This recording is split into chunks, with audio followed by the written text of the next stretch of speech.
Yes, y'all. I got a little excited. Hit the record button a little too soon. My apologies. But you're at the right place. This is the Solomon Project, where it's not how much you make, it's how much you keep that counts. I'm your host, Richard Burns. What do we got here? Hey, the 5Gs are in the house. Welcome, 5Gs. Listen, if you feel comfortable enough and you want to come up on the panel, you're more than welcome. More than welcome. So this is Whip It Out Wednesdays over here at the Solomon Project. It's called Whip It Out Wednesdays because I whip out, or I usually whip out when I record in long form, the accounts of individuals that have been impacted by me and felt encouraged enough to open up their own stock brokerage account. I have screenshots of different individuals. They send it to me every week so I can present it here on Whip It Out Wednesday. Important that you know, if you didn't read the disclaimer before the recording or during the recording, this is not financial advice. Nothing that I say here should be considered financial advice. This is for entertainment purposes only. So I get these screenshots from a number of individuals demonstrating how they're progressing with this new venture, which they've never done before. They didn't know anything about the stock market. They didn't know anything about investing in the stock market. And just to be clear, oh, you're curious to know what the shirt says? Of course. Here, Whippa! So the shirt says, "Don't be a Richard." Yeah, you figure it out. I actually picked that up at, I don't know if you guys seen my short or short form video when I stopped at Uranus. Every time I run I-44 in Missouri, I make it my business to stop in Uranus. This time I didn't pick up any fudge out of Uranus, but I did manage to pick up this shirt. It caught my attention because it has my name on it. It says Richard. It says, "Don't be a Richard." There you go. The main emphasis of Whip It Out Wednesday is to show you the accounts of regular people. Regular people. They're not geniuses. There might be one or two that went to college, maybe. And just to be clear, when I was a broker, I had clients that were lawyers, engineers, doctors that were terrible with their own personal finance. Absolutely terrible. So don't think for 1 second that somebody with a degree has an advantage over anybody else. They don't. Not when it comes to finance, not when it comes to managing their own money. It's a funny world. It's a world that's impacted by a lot of emotions. It's a world that's impacted by propaganda and marketing.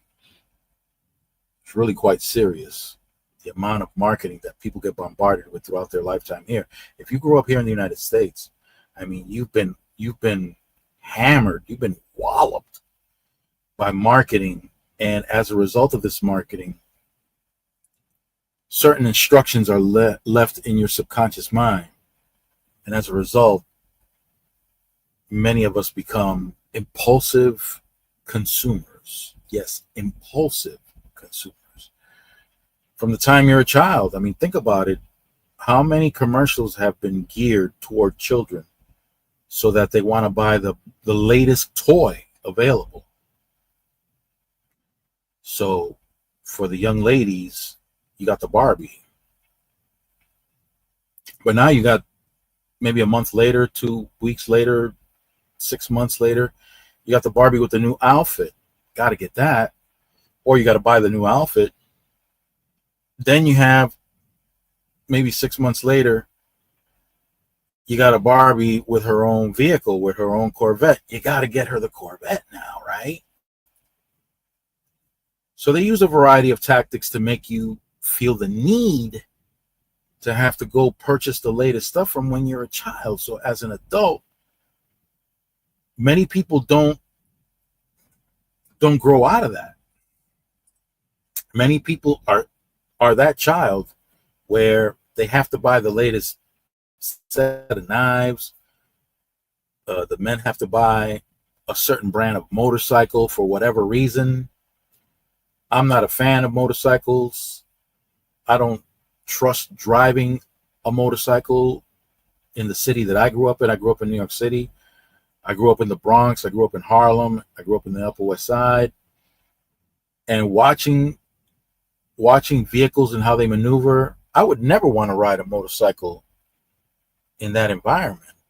And it's not that the motorcycle riding itself is a problem. It's the fact that, yeah, you understand what I'm saying then. You have to get a Hot Wheel, right, Lily? The new Hot Wheel. Yeah, I remember that. The latest Hot Wheel, of course. The newest model.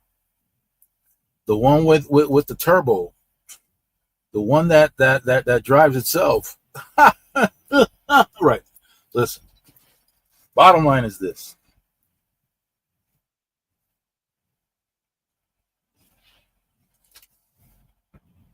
You got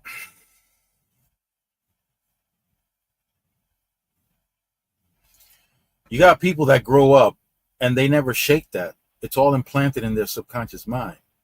So you've become an impulsive consumer. I told the story before, but I'll say it again. There was a person that I was teaching how to trade options, and he confessed that he cannot walk into a department store and walk out empty-handed. He has to buy. He feels the need to buy something. Like he has to buy something. He can't just walk out. Think about it. Think how deeply ingrained in his mind becoming a consumer is. And I'm not against it, of course not, because I'm an investor. Of course, I want the corporations that I invest in to do well. And in order for them to do well, people have to buy. People either have to buy their services or they have to buy their products. So, of course, I'm not trying to encourage, hey, Brandon. Yes, please. I definitely set this up for a live so that you can come up and ask whatever question you want. And if anybody else wants to come up on the panel, so long as I know who you are, you're free to come up. So come on up, Brandon. Oh, getting ready to eat. Okay, so after dinner. All right, fine. I'll be here. I'll wait for you. So, where is this thing? Yeah, so he felt the need to have to walk out with something in his hand. That thing is deeply implanted, and I want you guys to understand that I'm not against being a consumer. 70% of our economy is dependent upon consumption. Okay?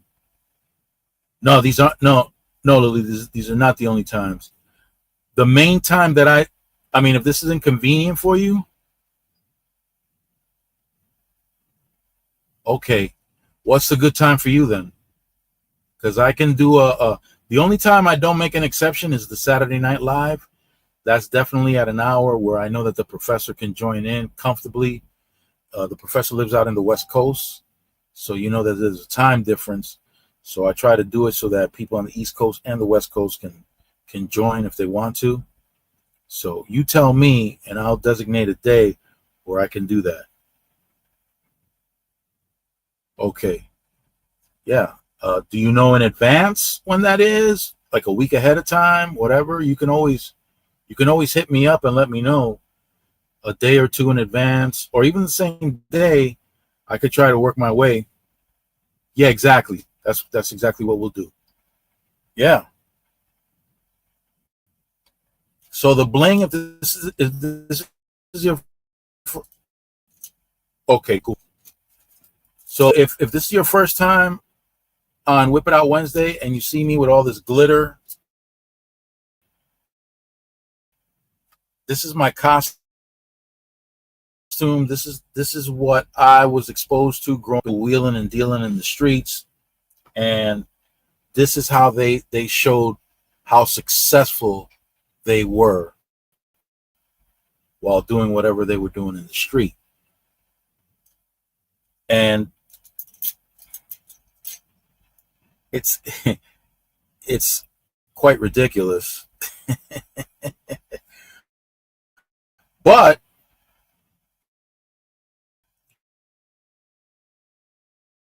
it's the complete opposite I believe you should be doing as you're building your wealth. When you build up your wealth, the best thing to do is to dress down and drive a bucket. Dress down and drive a bucket. Don't signal to the world. Don't be like these entertainers, these sports figures. Don't be like any of these people that like to demonstrate just how wealthy they've gotten through their craft. I've sat down with people who were worth hundreds of millions, even billions, in meetings, and I can tell you right now, they don't flow like that. They don't do none of that. They do exactly what I just told you to do. They dress down and they drive a bucket. Well, they don't all drive a bucket, but for them, purchasing things is like a business exchange, and it's all about value to them. They're not just gonna purchase a high-priced item just to show off to the world. They don't do stuff like that. Warren Buffett doesn't do that. The professor brought up the creator of IKEA, who passed away, but the lifestyle he led, under no circumstance was he just purchasing stuff for the sake of showing and demonstrating his wealth. Many wealthy people are not like that. Matter of fact, you'd be surprised. You'd be surprised if you ever shop in Walmart. You'd be surprised how many wealthy people you've walked past in Walmart and had absolutely no clue that they were wealthy. None whatsoever.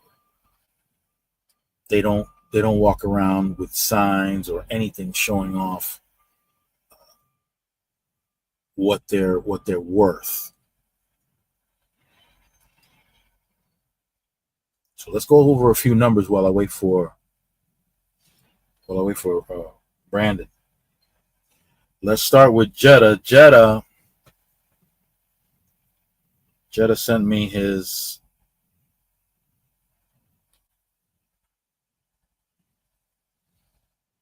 so overall, let's see, open P&L.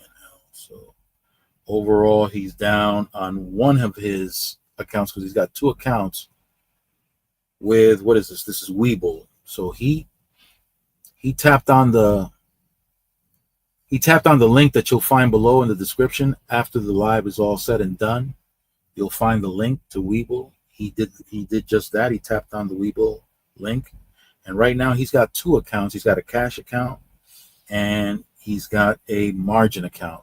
Now, what's the difference between a cash account and a margin account? Well, a cash account is you can purchase stocks with whatever amount of cash you have. Yet with margin, once you get to a certain amount, I think it's $2,000 with Webull. Once you reach $2,000 worth in Webull, you can borrow up to another $2,000 to purchase more stocks or to short sell. So with his cash account, he's up almost 11%. He's just, oh, here we go. Hey, Brandonian. Good evening. How are you, Mr. Burns? I'm doing well. Can you hear me okay? Yeah, I can hear you fine, loud and clear. Perfect.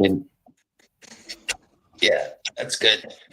Oh, I missed Saturday, and Saturday was freaking smoking. I think that was one of the best I think that was one of the best. You had 7 people on the panel at one time. Yeah, it really came up.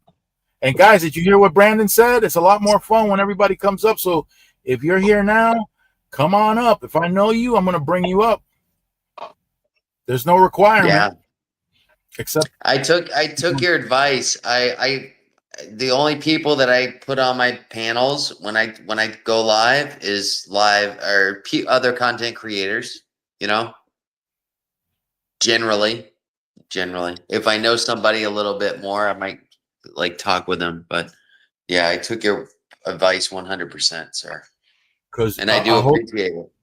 You remember what happened to my other channel, right? You remember? Exactly. No, exactly. That's why. Yeah. You know. It can get crazy out here. You got some people with some bad intentions, and they'll come up and they'll put some highly inappropriate stuff after they've come up on your panel, which is absolutely terrible.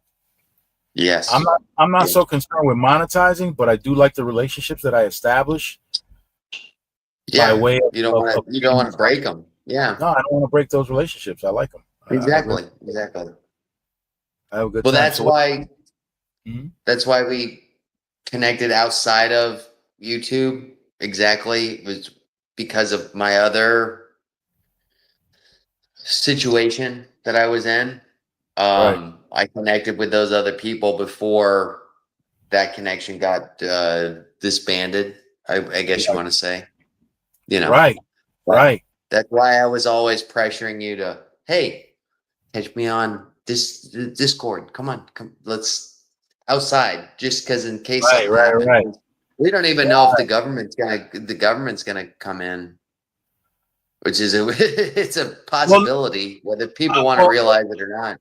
Well, the government has their ears and their eyes on everybody, and it's just a matter of whether or not you use a combination of words. You use a combination of words. You know, they have the algorithm set so that if you use a combination of words, they're going to lock in on you. They're going to listen. They used to do that. Well, they used to do that at the library when I was a kid, and we're talking 30 years ago.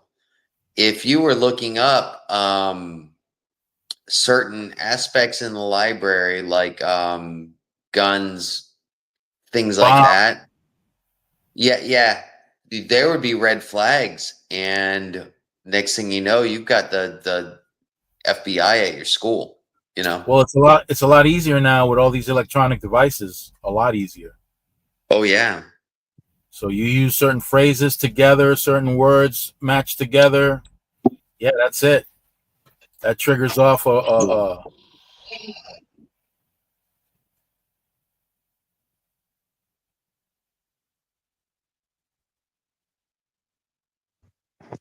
Sorry about that.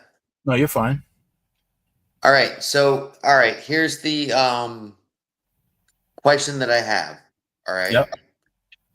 I'm gonna say friend.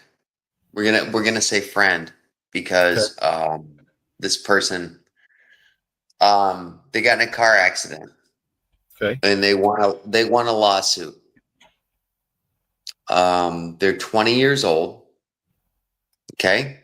No 401k. Nothing like that.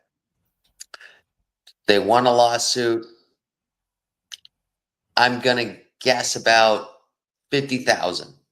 Okay. As a 20-year-old. Okay. What they require now, they're minimalists. They live as a minimalist. They don't they're not living large. They don't want to have the best, whatever, I give them a beat up old car that I had. They're perfectly fine with that, living that way.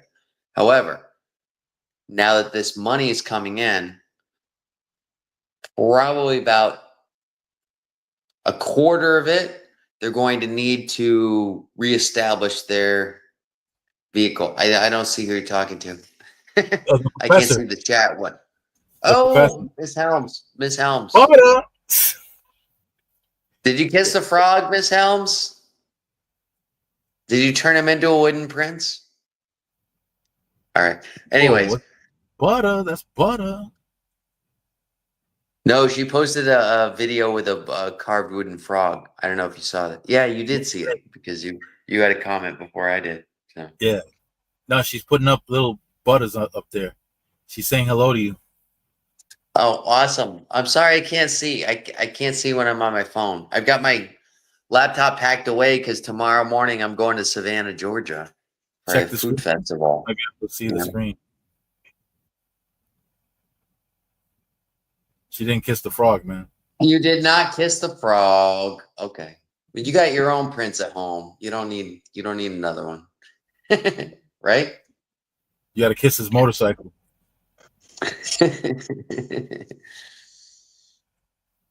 All okay, right, so 20, he's a minimalist. 50 grand. Continuing with what I was saying, yeah, she's probably going to need, just a couple thousand to actually purchase a car flat out and get herself back on. But she's not even doing that because I'm going to give her a vehicle. She's probably going to take 10,000 just to get her thing. But that leaves her with 40,000. Okay. So, that being the case, I encouraged her. I said, hey, you got to start a retirement fund. Now, she's not in a company that does anything like that.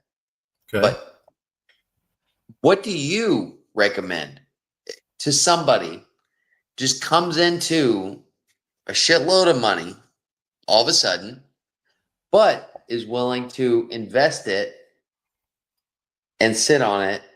You understand what I'm saying? Yep. What would you recommend, sir? What I would do is I would open up a Roth IRA if they plan on not touching that money at all. Until their retirement. Roth IRA is an unqualified retirement account. So the money that goes into the Roth IRA is after tax money. Yeah. So you explain that. And thank you so much for explaining that in your last. I appreciate that. You're more than welcome. So because this is from a judgment, right? Yes. When she gets her money, hopefully it'll already be taxed. And if it is already taxed, then she can put that money, all of it, into the Roth IRA. If it hasn't been taxed, then she can go and put it into a traditional IRA where the money that you put in hasn't been taxed yet. Mm-hmm. That's a retirement account if you want to go that route. With a retirement account, depending on whether it's qualified or unqualified, the money that you put in, let's say 40,000 that she puts in, if it's a qualified account, she can't withdraw that money before she's 59 and a half. And if she does, she's going to pay taxes on whatever she withdraws, along with a 10% penalty. Okay? Yeah. So basically, if you're going to go the route of a qualified retirement account, you want to make sure you're not going to touch that money until you're at least 60 years old. All right? Yeah. Unqualified, like a Roth IRA, she can withdraw the principal, and the laws might have changed since last I functioned as a financial advisor, but mm-hmm. the principal, from what I remember, you can withdraw the principal without penalty and without having to pay tax because that money's already been taxed. Yeah. However, the earnings that you get from the money, that can be taxed on the way out before 59 and a half. All right. So Roth IRA is her way to go. Roth IRA, provided that the money has already been taxed. Yes. I'm assuming it is because she's going to get it from a lawsuit. I don't know. Yeah. I'm just assuming that it's already. That's an important detail. If it is already taxed, it gets into her hands, she can go ahead and open up an account, a Roth IRA account. Okay. Thank you, sir. All right. Everybody is screaming for dinner and my presence. This is going to be the last night that I get to see my family. I'll be in Savannah, Georgia. Where are you at right now? Let me see. I'm in Indiana, I think. Indiana. I'm in Ohio. Oh, Ohio. I've been to Columbus. Columbus is a really fun town to be in. I'm not far from Columbus right now. Columbus is an awesome town. It's a college town. It's one of those, yeah. No, I got stories. I've seen Columbus at night on the weekends. Yeah. It's a very fun town, you know. Yeah, I had fun. All right, buddy. Well, thank you so much for the professor has a question for you. Oh yeah. What's that? When will you return to Palm Beach? When will I return to Palm Beach? I'm in Palm Beach. I'm working. For my trip. No. I'm only going for the weekend. I'm returning on Monday.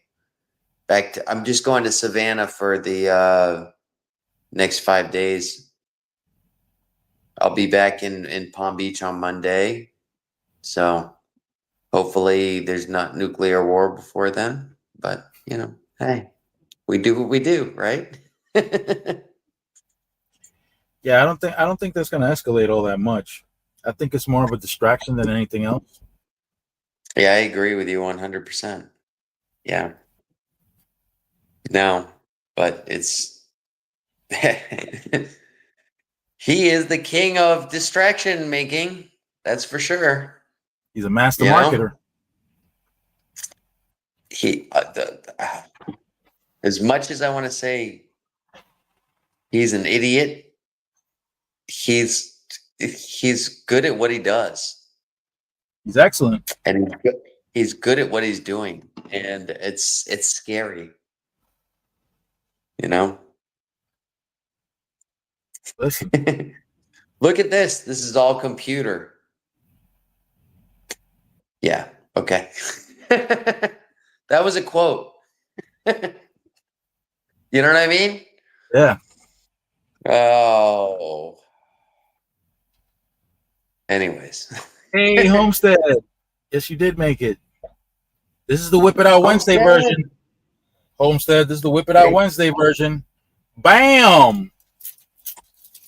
All right, I'm going to let you take care. Solomon, I'm going to let you take care of everything. Thank you so much for answering my question.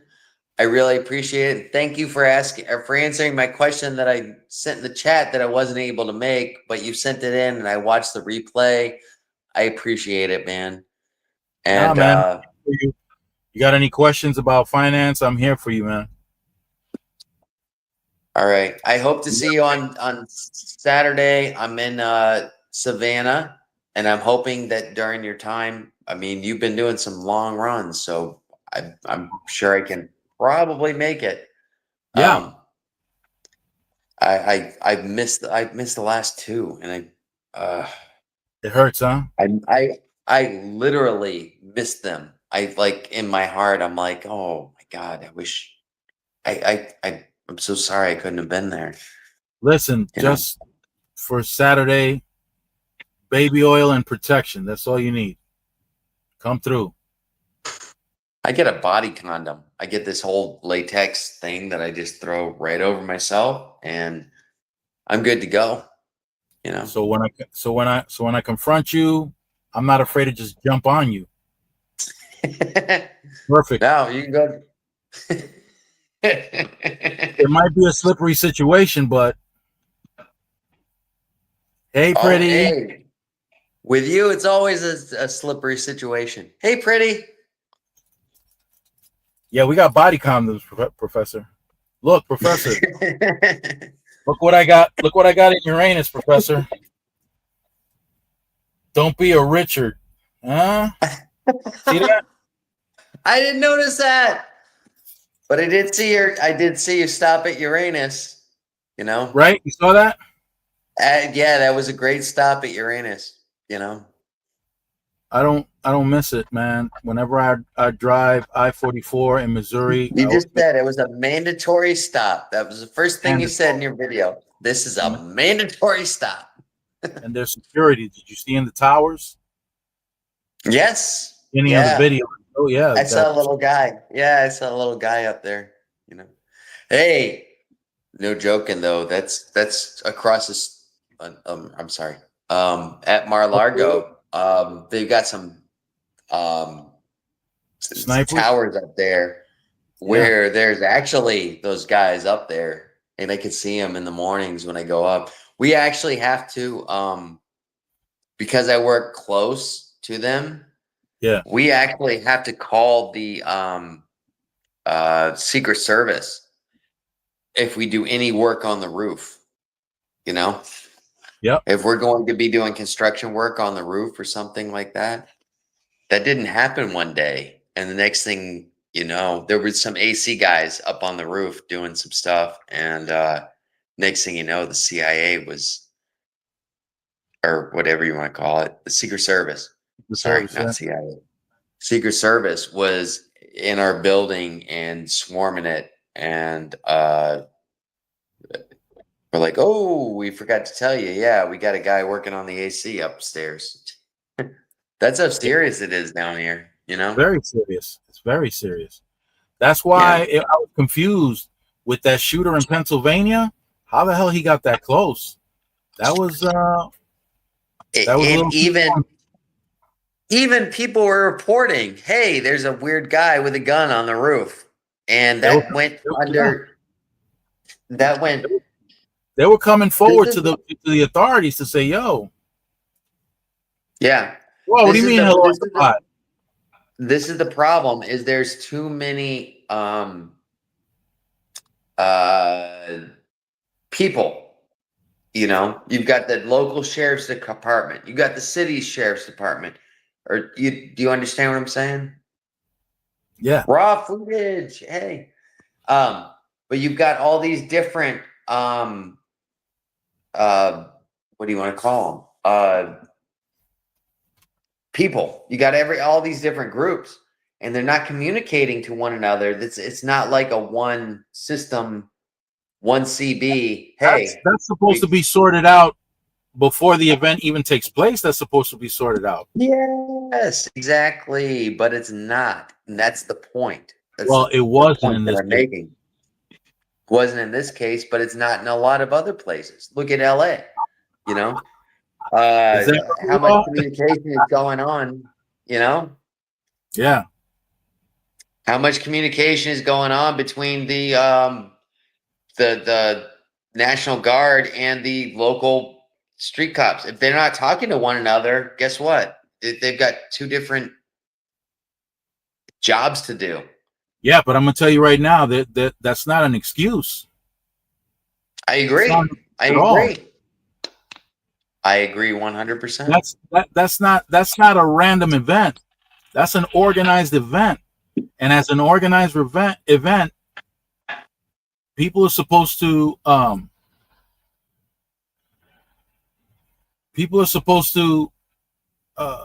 get all their stuff together. Yeah, get their shit together. Yeah, you're right. Thanks, Raw. Yeah. This is the hottest looking thing, Raw. Hey, Coach! All right, Solomon, I'm going to bow out. Have a wonderful night. Thank you so much for having me on. I appreciate it. Stay fresh. Keep it moist and profitable. You too, man. Take care.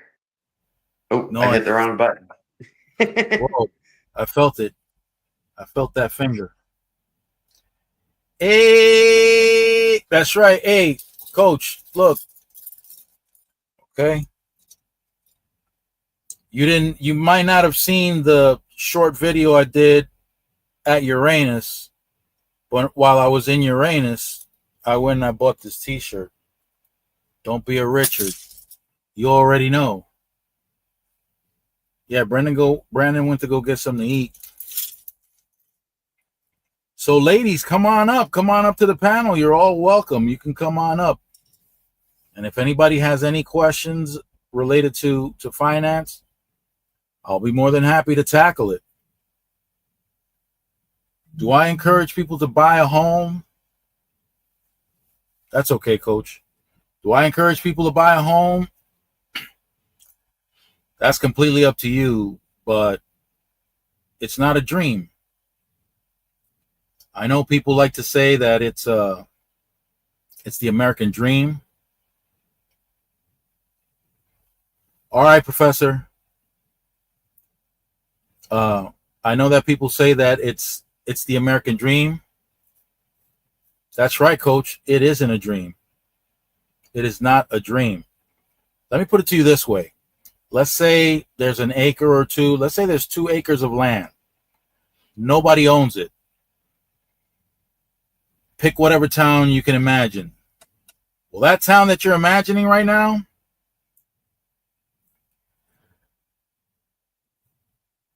those 2 acres in the town that you're imagining, while those 2 acres don't have a name attached to it, it is not generating revenue. That town is not generating revenue.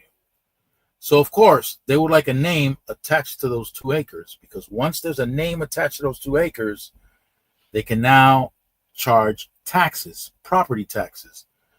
That represents revenue for that town. So is that the type of thing that they would want people to be encouraged to purchase? Of course. What about the banks? Of course. So when they put out that mortgage is a creation of more dollars. That's how dollars get created, through mortgages, through loans. When banks lend money, they create dollars. Now, that also represents revenue for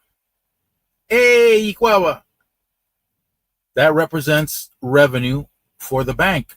Now there's revenue for the bank, and there's revenue for the town, or the state and the town.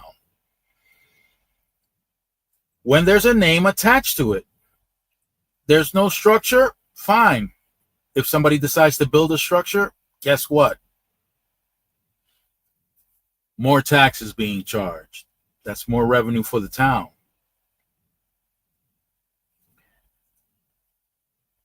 That's coming out of your pocket.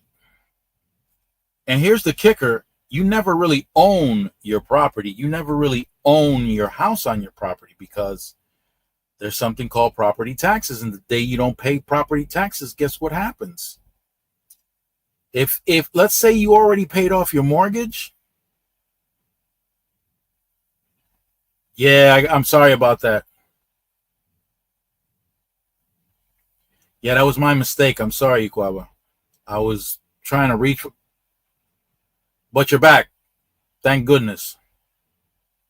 Oh no. So what I'm going to do is I'm going to set up another vertical live, right? And get you back on. So I'll do it as soon as I can. Maybe tomorrow I'll do a live on the phone vertically, and then I'll get you your wrench back. My apologies for that. So,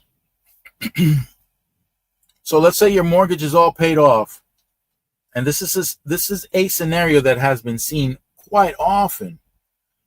A person retires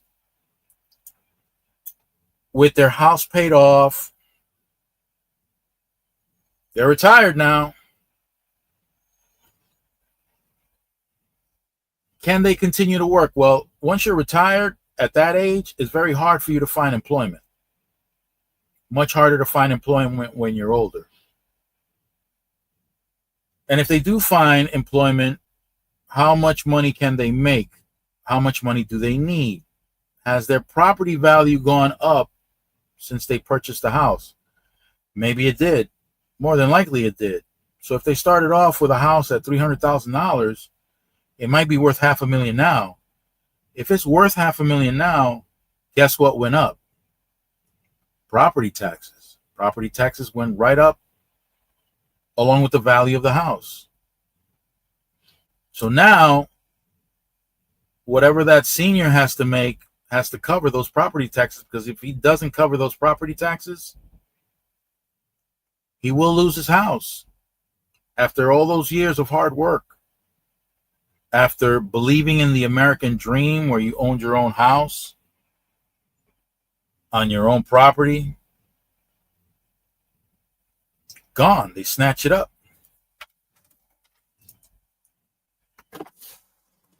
The government will put a lien on your property, and it's a wrap after that. You got to find a way to pay that off. Somebody might come in. It doesn't matter if you can report that landlord, Iquaba, because that's an excellent question. You can report the landlord, and what it'll definitely do is, if he was strapped for cash to be able to have those repairs done, and he has to go to court, he's going to have even less money to fix anything. So the chances are he won't be able to make that repair. Get hit with fines. And I don't know how the laws are down in Florida, but they could trigger off a, what do you call that when you get rid of the tenant? They can start a eviction process. They can find excuses, find whatever. They can start an eviction process and now put a financial burden on you to defend yourself, if that's how far it works. I'm not sure. Every state has their own laws concerning ownership of property and rental. Yeah, that's a great question. I've had my own experiences as a landlord, but I got jerked. Oh, really? Yeah, see? I was a landlord in the Northeast, and I can tell you right now, it was like Nightmare on Elm Street. There were people destroying things, then calling the town, claiming that it was reported and never repaired when it was a complete lie. Lawsuits launched against me. And when there's a lawsuit launched against me, the landlord, in the Northeast, you got to come out of your pocket to defend yourself. Especially when you're busy and you were like me that had 3 or 4 jobs at a time. There was no way I could make it to court to defend myself. And I had some characters, man. I had some real nasty characters, but again, up in the Northeast, the laws favor the tenant. So I had to go ahead. I had to defend myself in court, and I had to hire people, because you can't just do those repairs yourself. So I had to hire professionals and pull permits, and the permits aren't free. So you have to hire the professionals, pull the permits, have the work done, and you have to get it done quickly. And you have to go to court with the evidence while you're paying for an attorney to represent you. Once again, I had some tenants that had a legitimate gripe that something needed to be done, but then again, I had some tenants that were not good, man. They were not good people, and they were looking for any and every angle to get over.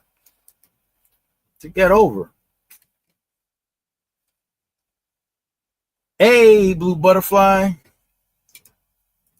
See the bling? Is that what you're laughing about? Blue butterfly? The bling.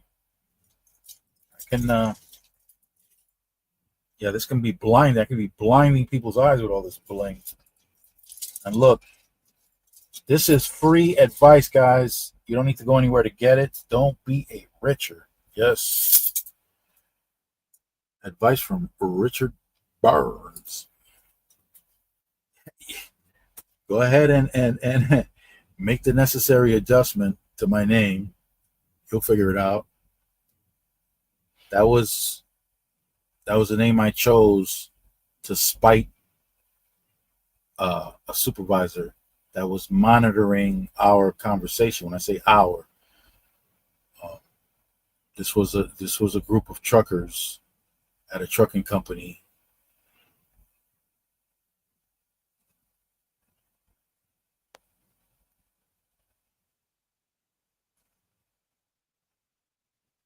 At the store? I'm not sure what you mean by that, Yikwaba. But yeah, so this name, this Richard Burns, came from me spiting a supervisor that was all up in our conversations during a contract renegotiation to for a contract with the drivers in that company. We were a union shop, and during contract negotiations, the supervisors were trying to tap in, and of course, we had some bootlickers that were running over to the supervisors just to go run and tell.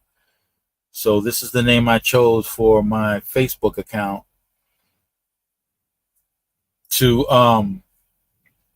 kind of give the supervisors a middle finger, because now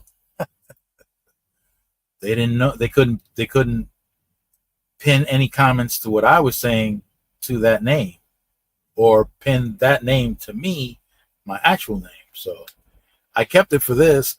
I don't know why. I might have been in a mood, because this is a new channel to continue what I was doing with a previous channel that got shut down completely because I had a guess. Yeah.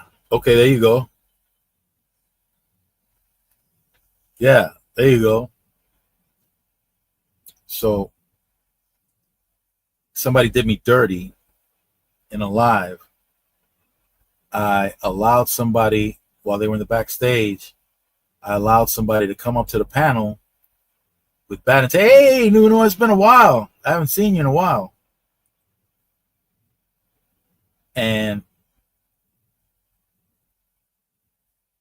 so when he came up to the panel, he quickly changed from his camera to whatever was on his computer, and it had some really nasty stuff on there.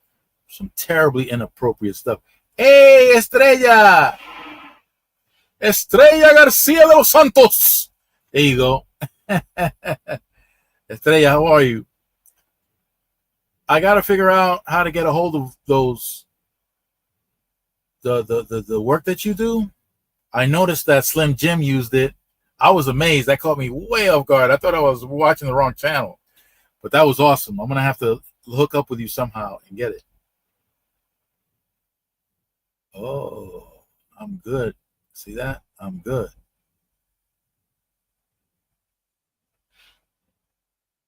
Hey, okay. Awesome. So that's what happened to a previous channel that I had. So maybe I was still in a little bit of a sour mood when I started this channel. Yeah, no, listen, had you seen, hi Joel, had you seen what this guy was showing on his computer? I mean, it got me shut down so many different ways. It was crazy. I saw a news clip that said law enforcement is stopping truckers in Arkansas and doing mandatory reading. Yeah, it's a $5,000 fine on the spot. Yeah, and they shut you down on the spot. That's right. Look it up. I don't know how I'm going to pass that English test. I didn't even make it past the 3rd grade. Yes, you do get arrested.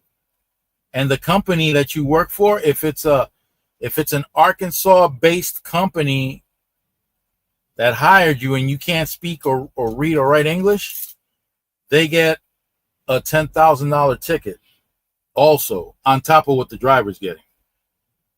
And I think the driver, if he's got an Arkansas license, I think that he loses his CDL. So it either gets reduced to a regular license, or Or I don't know what happens in that case. Oklahoma's doing that too, but I don't think Oklahoma is hitting off the drivers and the companies anywhere near as harsh as Arkansas is. Yeah. That's pretty wild. So I should just roll up with the bling. What do you think? I should just roll up into Arkansas with the bling already full in effect and just start singing, I will vote for Donald Trump. Dale cintura, cintura, cintura. Hey, thank you so much.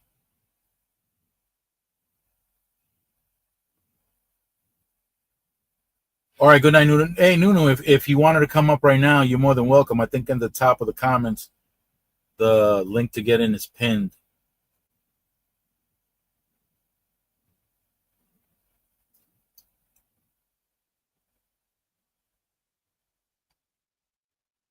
Yeah, Iquaba, I think you're right. Because they got some funky accents down in Florida. So if they go up there to Arkansas, they may not understand a word they're saying. It might lock them up for some funky language. Funky. You know what I'm saying? Oh yeah. Now on the internet, they were posting that the lady that was singing that song is supposedly the one whose husband got picked up by ICE and sent back to Cuba quick, fast, and in a hurry. I don't know if that's the case. But she was up there jamming. Oh my God, I will vote. I will vote for Donald Trump. And then you got the dude in the background going, dale cintura, cintura, cintura. Yo, cintura is hips, right? So homeboy was just chanting out there, talking about like Randy Savage. He's talking about give him some hip action. He's screaming in the side.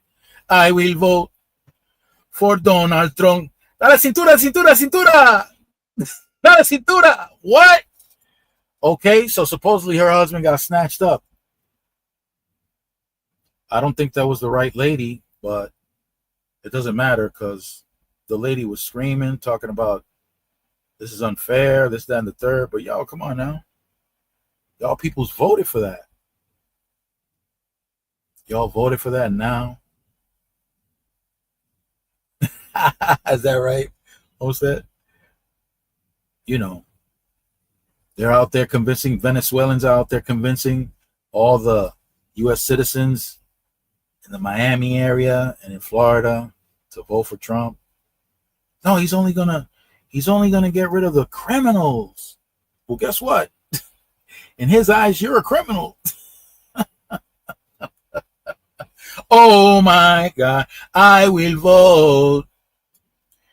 I will vote for Donald Trump. Dale cintura, cintura, cintura. Ah! I will vote for Donald Trump. That's crazy. Now you got hit. Now you're getting snatched up, sent to wherever. That's kind of bugged out, man. I mean, and now they're complaining, saying they want the black community to step in and help them out. Well, they try to help you out. In the beginning, they warned you. They said, listen, if he wins, the administration that he's going to have, it's not going to be good for you. Now they're getting snatched up. Now they're getting stopped in Arkansas. They're being handed English tests. Read this. I know PT English. Yeah, you know PT English? Well, guess what? Step out the vehicle. No PT English and give me a license. What? Yeah. I know to drive. I know to drive. Yeah, but you know PT English, buddy. Huh? You know PT English? Okay. Well, hey. Let me have your license, please. You want the insurance I don't need that. I just need your PT English license because you're about to lose this bad boy. And you only get a $5,000 ticket. Huh? Yeah. Yeah. I'm pretty sure they did. Cierra la boca. Tú no sabes lo que tú estás hablando. ¡Cállate!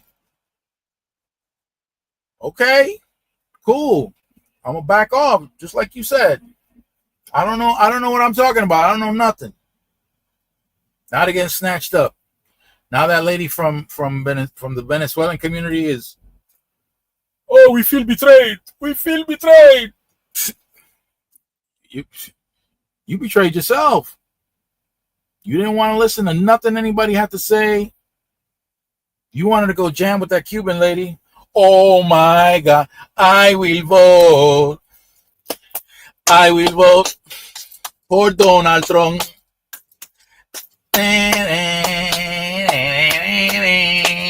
I will vote for Donald Trump. Yeah, okay. You still voting? Yeah. If it's true, then it's your husband ain't voting no more. Your husband is, if that was actually her, your husband's back in Cuba. He ain't gonna be able to vote from there, that's for sure. He's all set. And the Cuban economy is in the toilet. They don't even have to flush it. It's that bad. I have a funny story of the Mexican friend. We drove from Florida to Michigan. We went to Canada with his family. Okay, going over, but coming back, he was the wrong color. They detained him and stripped him. Yeah? They stripped him? Man, listen, you wouldn't have to tell me twice. I'll take all my clothes off. You know how I get down. They can interrogate me all they want while I have my thongs on backwards. 15 years ago, I can imagine now. They'll probably give him a set of maracas and some claves. Oh my God, I will vote for Donald Trump. Butter. Got that right. It's all butter now. It's all butter. I was born and raised. Well, most people don't even know that I'm of Hispanic origin. Especially not in the bathroom. They look over that urinal. Okay, this guy's black. Yeah, that's right. Well, I'm black anyway, but they don't know I'm black Hispanic. They don't know I piti pani. They don't know that part. Yeah, they strip searched him, huh? Hook it up. You know, that's what I'm here for, okay? That's my goal in life. That's my purpose. I'm gonna make your day. I'm gonna make a lot of people's day. You know, especially with the bling bling. This is how I'm gonna roll up in Arkansas. I'm just gonna throw the bling on. You know, I don't think they're even gonna ask me they're not even gonna ask me if I know how to speak at all. This, maybe have a bunch of smoke. I'm gonna have like a smoke machine.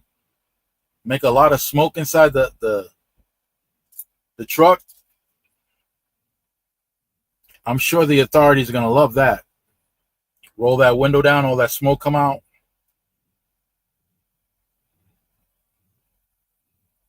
Yeah. Yeah, they realize that. Huh? Well, they're learning the hard way. Girl, they're going to get the dogs. They're going to get the lions, tigers, and bears. They're going to pull out the whole zoo on me and just have all those animals lined up ready for me. No questions asked. They're going to open that door. They're going to see all that smoke out. They're not even going to ask me if I beat the English or not. They're just going to yank me out, stomp me out. It's a wrap. What'd you say, Brandon? Oh, he stripped and he was a blind gentleman. And in the industry, we powder our privates with cornstarch. Yeah. When the deputy asked why he had white powder. He wiped it with his finger, stuck it in the guy's face. Yeah, that's how you're supposed to do it. Cornstarch, taste it. Yeah, hell yeah. Taste this. He's got to grab the cornstarch that's caked up in between his satchel. Yeah, exactly. Exactly, Homestead. Born in East LA. That was funny when this dude said, hey, Brandon, hey, don't careful. My excitement might show on camera. Yeah, and born in East LA. What do you say? He called them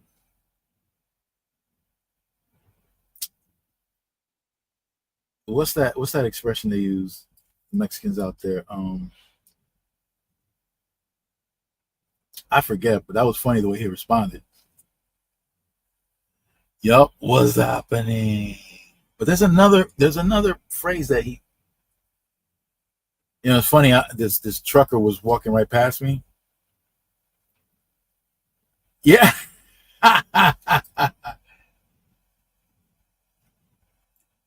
This trucker walked past and he looked up and he saw me with all the bling. He went, damn, yo, you look like effing Mr. T. What, son? Mr. T ain't got nothing on this. Yeah, but I'm trying to remember. He told his cousin, he went to his job and he said something crazy.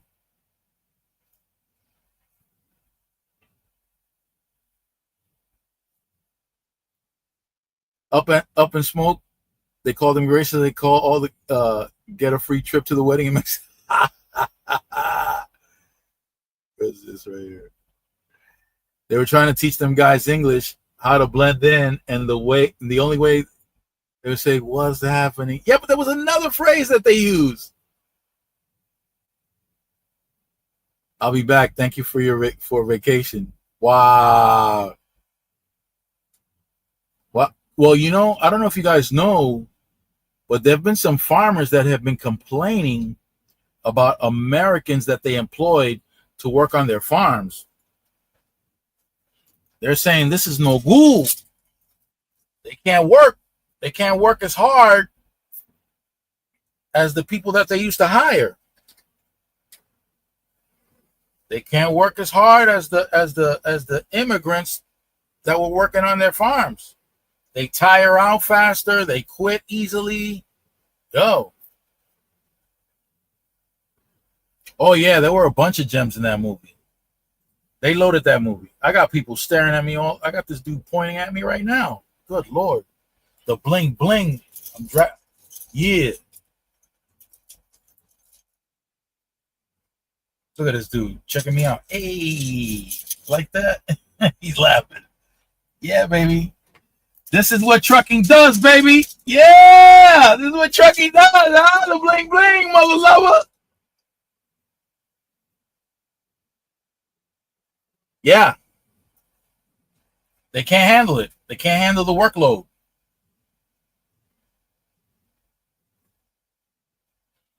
Yeah. I don't know if you guys knew about this one load I went to pick up in Florida, right near, what's that town in along I-75? Yeah, the bling bling got these people crazy. They're staring at me, giving me thumbs up. Yo, I'm repping right now. I'm representing trucking to the fullest right now. Dudes are freaking out when they see me right now. This dude went around. I don't know. This is the third time I see him going around. Steady looking at me. Bling blinginess. Punta Gorda. No, it wasn't Punta Gorda. It wasn't far from Ocala. It was between Ocala and Gainesville on the west side of I-75. And when I got to the farm,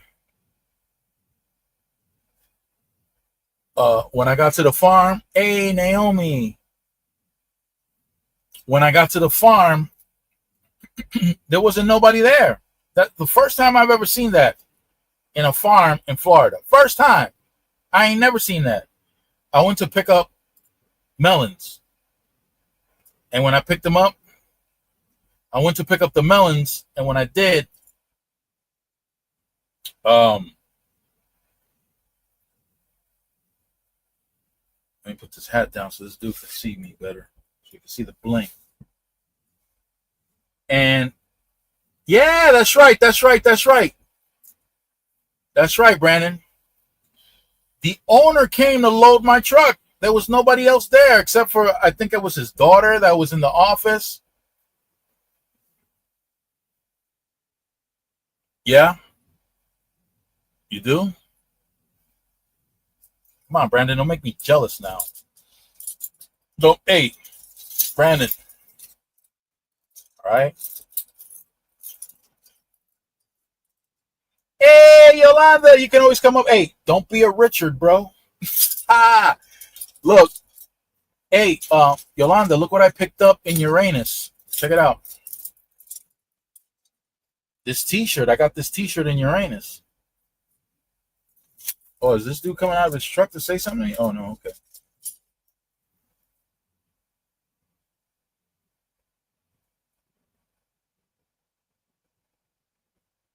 okay.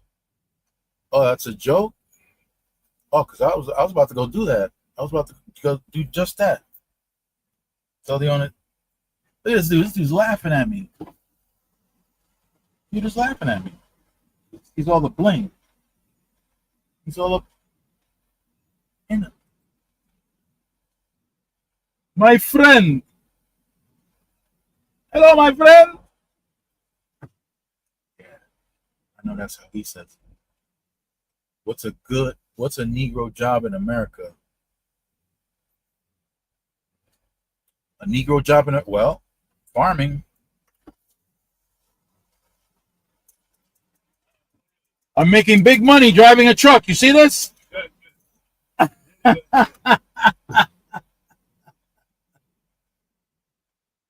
know he don't believe that. Well, here's the thing, right? Ikwaba, I had a conversation with somebody about what could potentially happen with this administration, right? You can isolate those amendments that made the blacks here in this country citizens, because I don't know if people know that, but up until the end of the Civil War, the Africans here, or the descendants of African slaves here, were not considered citizens. It wasn't until what, the 14th Amendment, was it? The 13th, 14th, and 15th, that combination of those three? Or the 14th Amendment that actually made the freed slaves citizens. If it wasn't for that, blacks here would not have been considered citizens. So what does that mean? Can that be reversed? Maybe. Or ignored? Maybe. There's a lot of funny stuff going on right now. So imagine if those amendments are being ignored and they were given the opportunity to stay here in the country, but they had to go work on a farm. Ho ho! What? That would be crazy. That would be crazy. Is that possible? I don't know. I don't know if that would be possible. Check it out, y'all. Check out this screenshot. Okay? $1. This is $1 a day, y'all. $1 a day. Check out that screenshot right there. $1 a day. Almost 8% return. That's year to date. That's from January. $1 a day. This is someone that decided to say, well, okay, I may not be rich, but I got this bank account. And I said, yo, stop right there. Bank account? How much do you think a bank account will return? 0.02%? 0.01% a year? Now do the math, because the cost of living goes up 3.5% on average per year. 3.5%.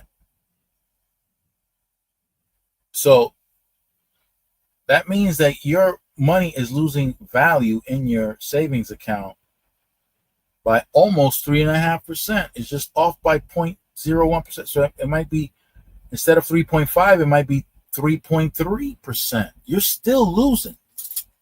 You're still losing buying power. So this person right here is ahead of the game with $1 a day, ahead of the game. How are they doing it? With the stock market. I just showed you. You don't have to be a genius. And I've given people time and time again what the secret sauce is. Y'all want the secret sauce again? I'll give it to you. It's called discipline and consistency. Discipline and consistency. That's it. Not a degree in Harvard in business and finance. No. None of that.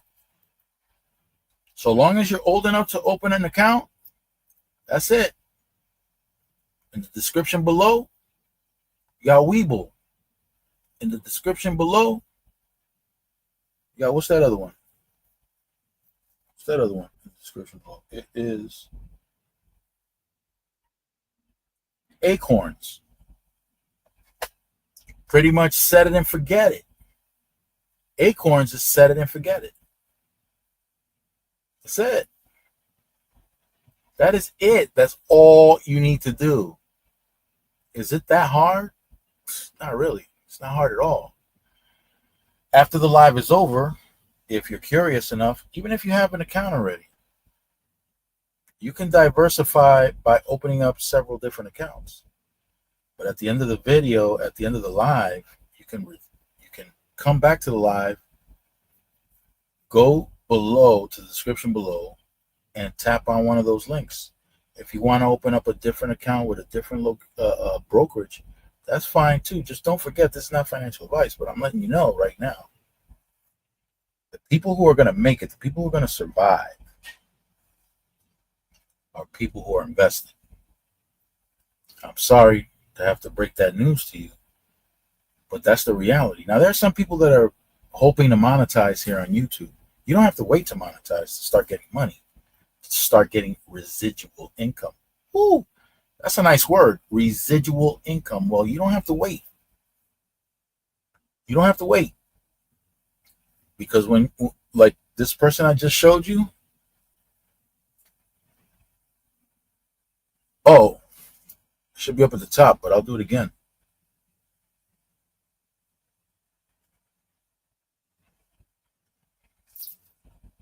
You see,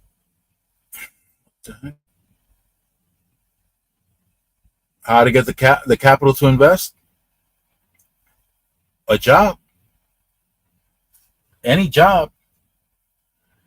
I got two stories. I don't know. I really don't know how to find them, but I got two stories here on this channel that are absolute excuse killers. When you see the background of these two gentlemen, you're going to ask yourself, how is this possible? And why am I not doing this? You're going to ask yourself those questions. Hey, Brandon is back, everybody. Hey, let's finish some dinner. That's awesome sauce. Brandon, did you ever see, there were three videos that I made that I called excuse killers. One, I don't know if I can call them an excuse killer, but two are definitely excuse killers. One of them was from Vermont. The other one was from Maryland, Baltimore to be exact. He was a father with 3 kids. with a wife and husband. He used to work in a parking garage. Mm-hmm. I don't remember that video off the top of my head. Man, listen, if you see that, if you see that,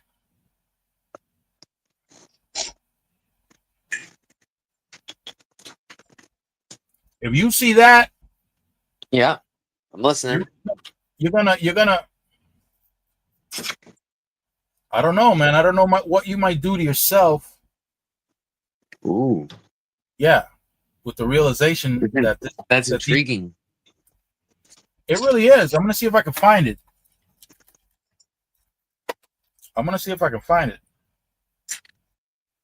Because this is mind-blowing stuff right here. I featured these two guys, and I'm telling you right now,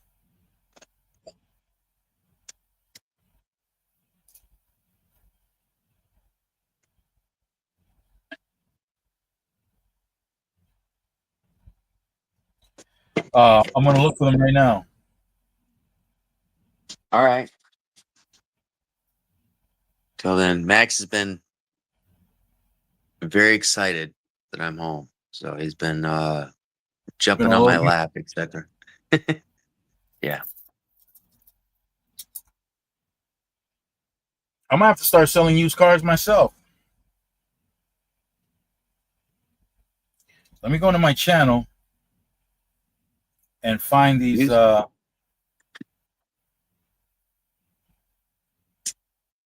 Right now, used cars are where it's at because oh, that was another thing. I wanted you to check if you got your video up. All right. One of the reasons that I had that I advised my wife to get out of Toys R Us is because I happened to be working in Robinhood and watching the stocks and stuff like that.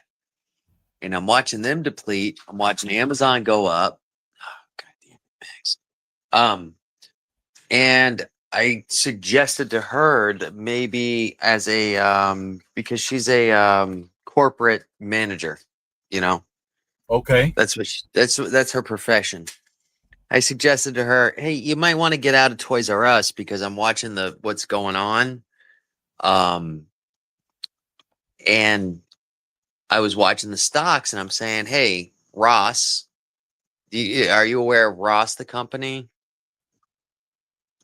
Ross Dress for Less. It's a secondhand clothing store. Well, not secondhand. They just buy the clothes that are like last year's fashions at a discount rate, and you can buy you can buy name brand clothing at a fraction of the cost. You know? Right. Their stocks were going up. One of the few ones that were going up during the pandemic. You know. Yeah. I think it was before the pandemic. I don't know. Either way, I think it was. But I suggested to her, and she did. She went, and she was one of the few people during the pandemic that actually had a job because, they kept her on. They did video meetings, stuff like that, you know. But Toys R Us went right out of business, you know.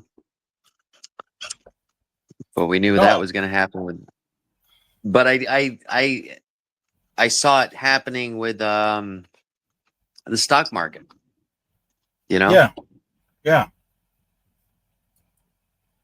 Yeah. So that was another thing that I was going to suggest is look up these discount chains, stuff like that, because they might be an investment because people are not going to be able to go to JC Penney's or well, back in my day it was JC Penney's. I don't know what they go to nowadays to get new clothes, you know. Yeah. But might be another thing. You said you were going to invest in alcohol, which is a good alcohol and cigarettes, because people are going to want to escape reality. Yeah, but alcohol is going through the roof where it's becoming less and less affordable to the normal person. I noticed that just because I was buying it for a long time, you know. Now when I walk by the aisles, prices are going up big time, you know, and it's getting less and less affordable to people that are. I think I'm middle. I want to call myself middle class. You know what I mean? Yeah. But it's to the point where I can't afford it if I wanted to consume it every day. You know. Right.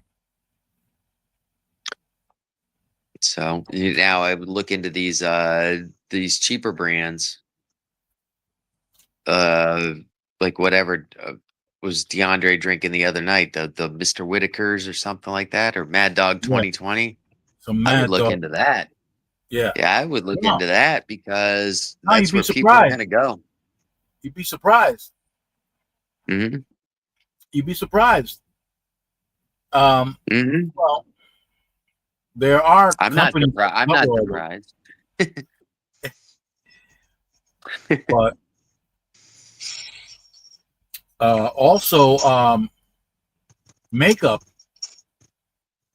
There'll be an increase in makeup sales as a result of this downturn economy. You think so? Why? Yeah. Why so? Why do you say that? Because it's a cheaper way to feel good. Okay. It's a cheap way to feel good about yourself. It's gonna be some feel good stuff. Yeah. I think I'm gonna have to put on the headset. It's getting hot. Are you having an echo? Oh. No, it's getting hot in here, and I'm gonna turn on the Oh, truck. where did you say you were again? I'm sorry. I'm near what town am I near? I'm near I think I'm near Columbus, Ohio. Oh yeah, Columbus. Yeah, we were just talking about that. I got a very funny story for Columbus. Oh. We're gonna hear it now. Oh, you want to hear it? Hell yeah. This is more of a Saturday night story Ooh. than a Wednesday night story.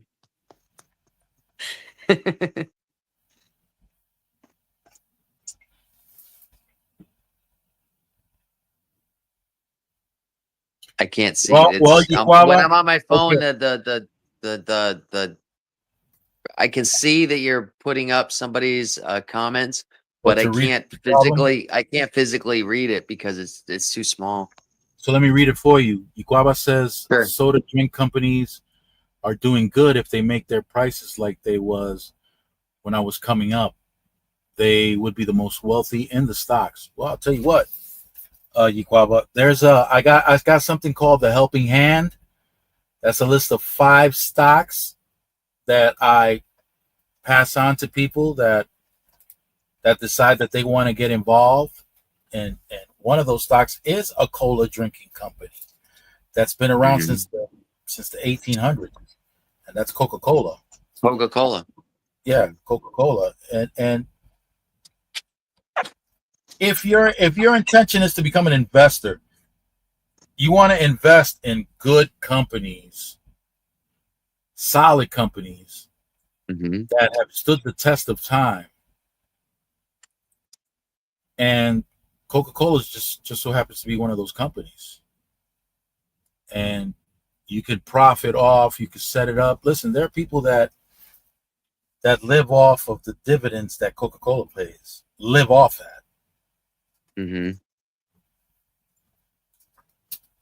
So there are ways around these things. Look, okay, so when I highlighted CJ's account for not CJ's, AJ's. I missed it. I was in dinner at that time. I'm sorry. No, this is on previous Whip It Out Wednesday videos. It's not today. Oh, okay. So here's CJ's story, right? So CJ's young. When CJ opened his account, he was 28 years old, has kids. No, Sears is not around, Butterfly. And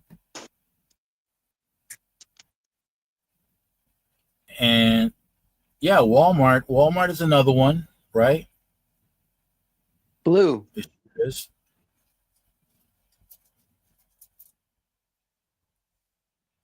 Well, you see, here's the thing, right? It takes time to build your account. CJ or Mm-hmm. AJ started with $0. We're talking about a guy who has a wife, 2 kids, and he really wasn't making that much money.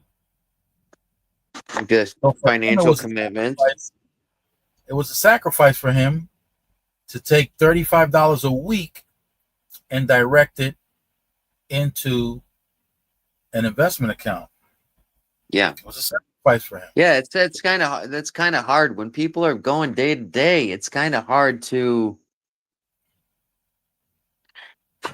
rationalize it. I mean, I understand what you're saying, but I'm just saying when you're in that moment, it's like that $35 could be a lot of money to somebody sometimes.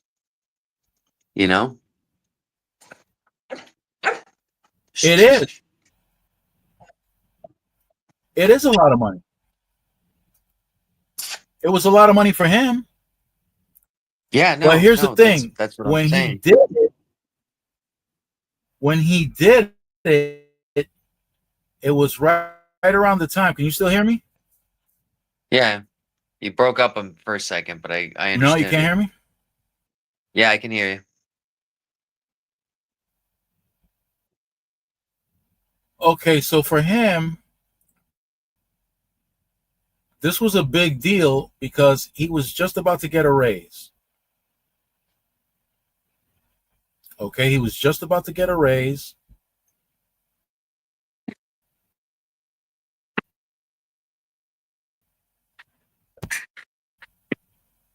How about? Okay, I can hear you now. So for him, he was getting All a right, you're back. raise. You're back. Can you hear me? No? Yeah, yeah, I can hear you. Okay. So for him, this raise represented an opportunity for him because I advised him. I said, listen, before this raise, were you okay with your lifestyle? I'm not asking if it's not the lifestyle you wanted or not. Were you able to survive with whatever you were getting paid prior to this raise? He said, yeah, I can. I can still go out, hang out with my friends, whatever. Okay, so you got a raise. You've got some disposable income. So you can do one of two things.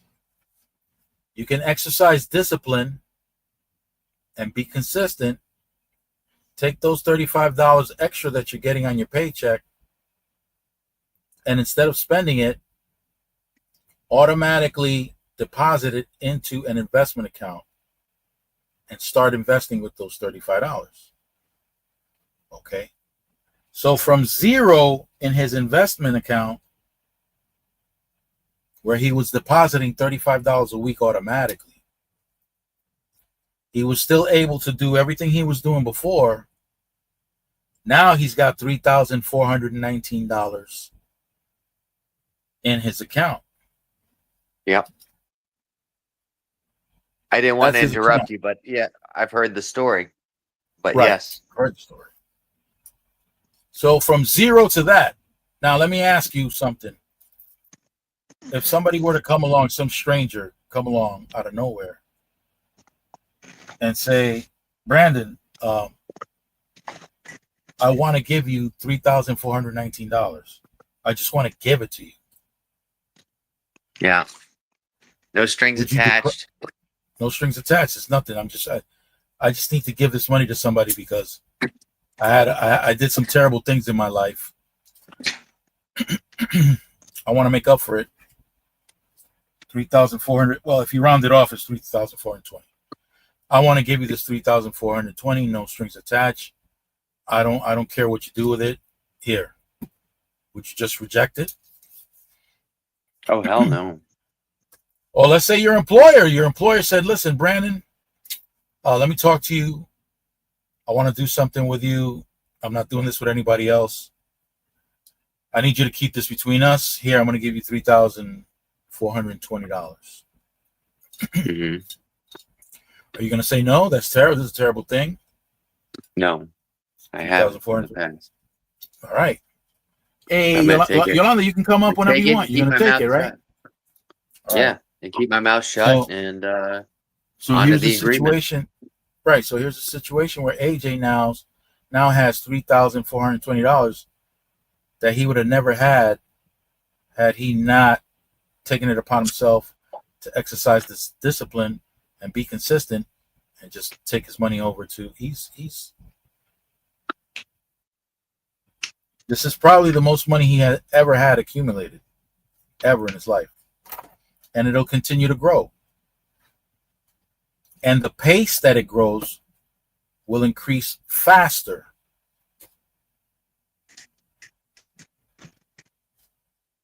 Now he's depositing $50 a week instead of $35.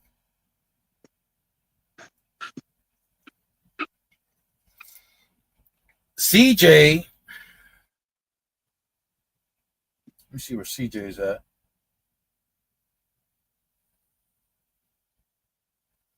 CJ's another one. CJ isn't even 25 yet.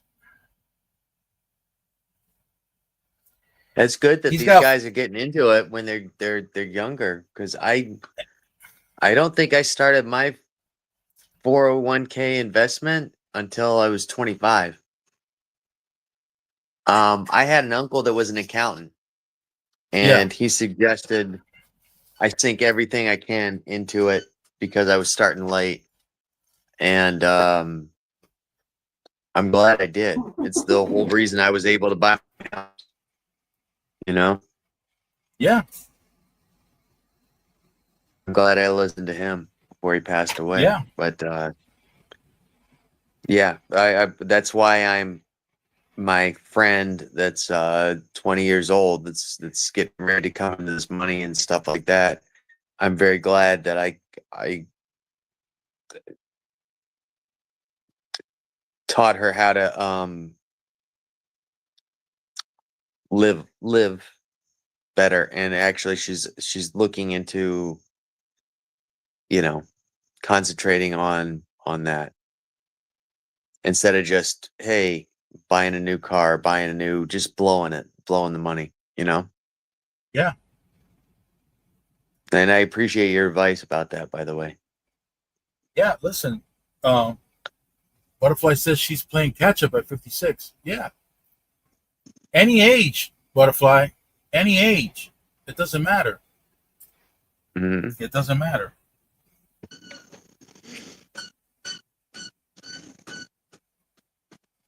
The amount of money that I was making back in 2008, 2009 was ridiculous. It really was. But I also paid $42,000 to learn all that stuff. So it didn't come free.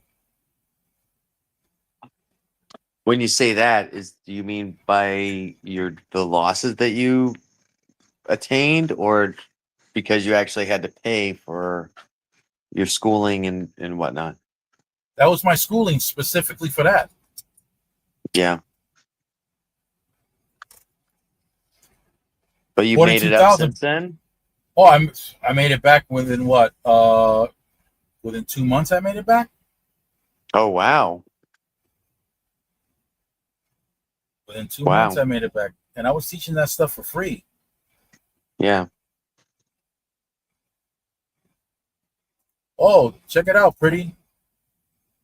A cash account, $1 a day. This is my niece right here. $1 a day. I can't see comments when I'm on here. No. I would appreciate. I would appreciate if you dictate. Look right there. Average return is 8%. That's not what she has. She doesn't have 198,000. This is a calculation of how much she would have at the rate that she's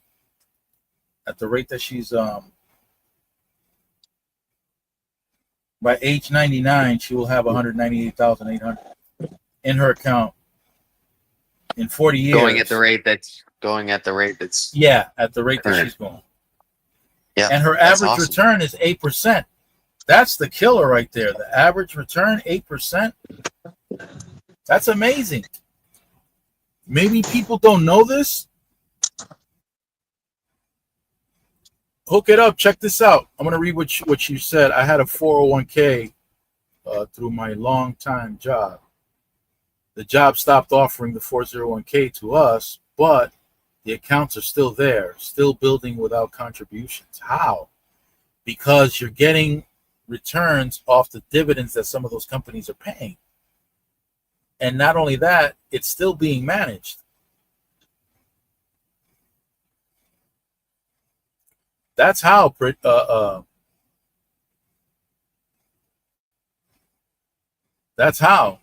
a pension job, yeah, those don't exist anymore, Butterfly. No, those don't exist anymore. You see, the pension was a separate account that had to be managed, and managing accounts is not free. So if a corporation offers a pension to an employee, that's an account that is part of your pay, but that part of your pay, state jobs have what's called, what is that, or something? I forget what number they are. But it's not an actual pension. It's still something that's being contributed into it from your pay, right? It's different from a pension. No. So a pension didn't have, a pension was something that the company went ahead and put into a separate account under your name. And that money was being managed by an investment bank, which is not free. Again, that's not free. You're not getting that free. The company had to pay whatever fees it was, and they were guaranteeing a certain amount, which means that this manager, this portfolio manager, had to perform at a certain rate minimum in order for you to get what you had going on. No, okay, so this is what happened, Iguava, right? So companies moved away from that responsibility of guaranteeing you a retirement pay. So what they did was, so the government allowed corporations to offer what's called the 401k, which is a qualified retirement program. You won't have to Homestead. That's why I'm trying to encourage people to get involved in the stock market, because you don't have to work till you die. So just to let you know, I come from the hood, and I was making by 2007, 2008, I was making roughly $70,000 a month just in the stock market. And a lot of people can do that if they wanted to. If they were serious, they could do that. And I was a small fry. I was a shrimp. So corporations wanted to get away from this obligation to have an account managed by professionals in order to make sure that you have a pension to retire on. And the government made it possible for corporations to not have to separate some of their profits to do just that. Instead, they made it so this invention of the 401k make it possible for you to contribute to your own retirement account. And here's the thing, before with the pension, there was no, I shouldn't say that because I'm not 100% sure if they were able to get a tax break from having that pension for you. But with the 401k, you know that companies contribute to your 401ks. When they do that, that money that they contribute to your account, that's a tax break. That's why there's a limitation as to how much a company can actually contribute to each 401k. Because if they can contribute whatever they want, they won't pay any taxes at all. But they do contribute. I forget what the max is for the max amount contributed. I think it's something like $3,700. Even though they make it sound great because they say that they contribute dollar. It's a limit for sure. It's a limit for sure. Yeah, it's dollar for dollar, but only up to a certain amount. But here's the thing with the 401, that money that you contribute is before your salary's taxed. Can you hear me okay, Brandon? Yeah. Okay. So that's before your money is taxed. So the amount that goes in, and here's another thing I was talking to Pretty earlier about this. People only contribute up to a certain amount into their 401k because they want to take as much home as they possibly can to take care of their bills. But at the same time, when they fill out their W-4 forms, when they start working, they put zero dependents because they want more withheld. They want more withheld for their taxes so that when they do their taxes, they can get their $5,000-$6,000 check. That's what we do.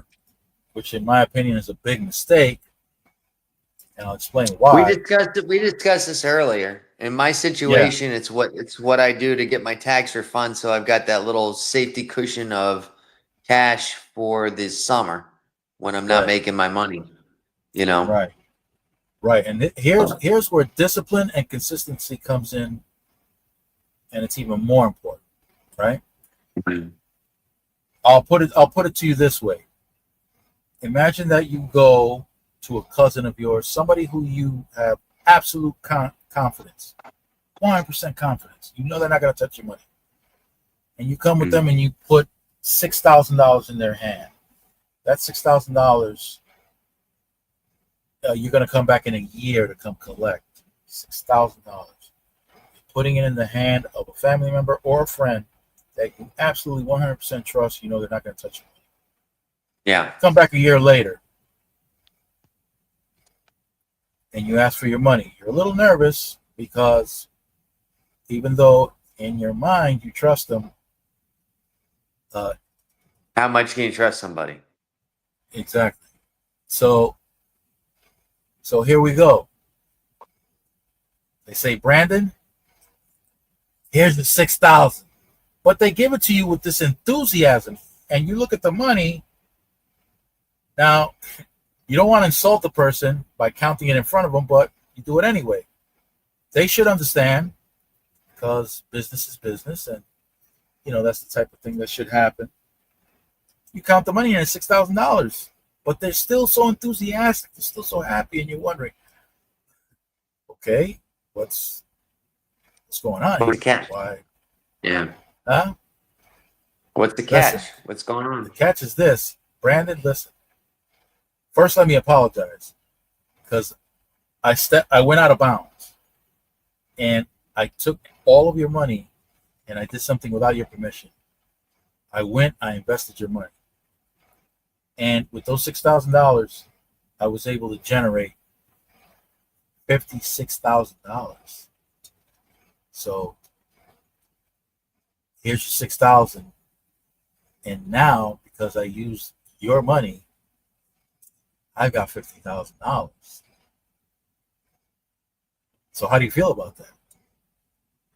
Not good. Not good. Please explain why. Well, I would have invested it. If you're going to invest it, it's my money. Oh, I should be the one reaping. I should be the one. I mean, granted, I would give them a little cut for the managing of the account or whatnot, but you know, it was your money that it was your money though, right? Yeah. In other words, if it wasn't for your $6,000, they would have never accumulated that $50,000, right? That Correct. 6,000. Okay. Yeah. So I understand how you feel, 100%. Mm-hmm. I understand how you feel. But see, you got the glasses up. You're serious. Yeah, You're getting yeah. down. You're getting down. Yeah. This got serious. This got serious real quick because look, this is what everybody does when they put zero dependence on their W-4. That's exactly what they do. Mm-hmm. Yeah, no, I get it now? I understand. You understand now? Yes, no. I understand. I understood it the first time we were talking about it. Right. It's so you're handing over just for the sake of everybody who hasn't heard this before that are on the channel now. You just handed over $6,000 to the government to hold on. They're not just going to hold on to your money. They're going to invest it. They're going to get a return on it. Yeah. And they're going to give you your portion without any of the return that they got. None. So what I do with an employer, I don't put zero dependence. I go to my accountant and I ask him, hey, because they have a 401k, I want to max out the 401k. I want to max it out to whatever it is now, 25, 26,000 for the year. I want to max it out. But as I max it out, I don't want my take-home pay to diminish so much. What can I do? Yeah. Okay, he's gonna do his little math, and he's gonna say, listen, instead of putting zero dependence on your W-4, go back to HR and let them know that you want to have 6, 7, 8 dependents, whatever he 14, calculates, whatever, 14, whatever calculation comes up, and the CPA suggests, you go to HR and you do just that. You make that adjustment. So now you've got your 401k maxed out, but the amount of money you're taking home is not that much of a difference from what you. This is the thing. I did that with my 401k. I played with it.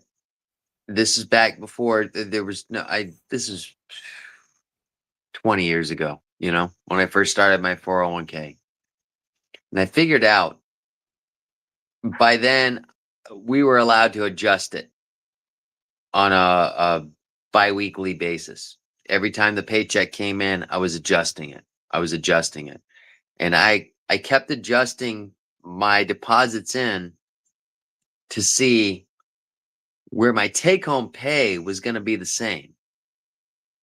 No matter, I wanted to increase my deposits into the 401k to the point where it was going to be the exact same amount of my take-home pay, whether it was going in the bank or not. You understand what I'm saying? I do. I had to do that by myself. I didn't have any financial advice or anything like that. I just had to go wait 2 weeks, see what That's my take-home pay understandable. But was. see, you were thinking about it, which is a plus. Yeah. And now I'm not as dumb as I look. I try not to be as dumb as I am. The thing is, you see, that mindset. But then again, you own your own business. Not really, but well, kind of. Yeah, I guess so. Yeah. You did. So yeah, it's the thought process is a little different. You got your own business. So now you're bulking up your 401k. That's your pension. That's your pension. Or retirement. Yeah. But now it's in your hands. And if you have the right type of brokerage, you can set it up so that you can manage your own account without the help of a manager, a professional manager. Understand that the professional managers in the industry, they underperform the historic rate of return for the S&P 500, which is approximately 11%. The average for the professionals is 3 to 6%. But if you manage it yourself, you can do exactly what CJ, AJ, or my nieces do. 20% was one of those guys, right? Yeah, that's Tony T. That's awesome. Yeah. And Tony T didn't include. Ooh, throwing the shades on. I have to check and read this. Put $5 in the stock, and I got a $47 return. I guess I need to amp it up, drop it into savings. Okay, when you say drop it into savings, Chihuahua, exactly what do you mean? Are you talking about a savings account? So you got $47 out of that $5 you put into that stock. That's a beautiful thing. That's a huge return. Huge return. Yes, Brad. You gotta just excuse me for 1 minute. Sorry. Yeah. Well, I understand how scary the stock market could be for a lot of people. I understand it. I really do. I'll tell my story again for those of you who haven't heard it. First time I invested in the stock market was back in 1996. Back then, you had to have a $10,000 deposit in order to open up an account. So a regular savings, Chihuahua, yields 0.02%, unless it's a high yield savings account, which could be like 4.5%. But how consistent is it going to be? Number one, how consistent is it going to be? And what type of bank offers that? What type of bank offers that? Type of bank that, in case there's something that needs to be addressed, they'll be available for you to address it.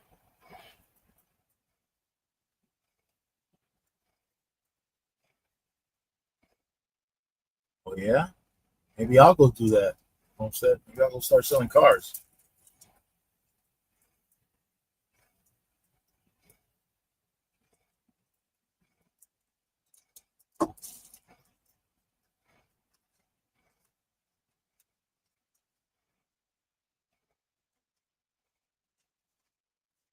And while you guys are here, show you guys my nuts. There it is.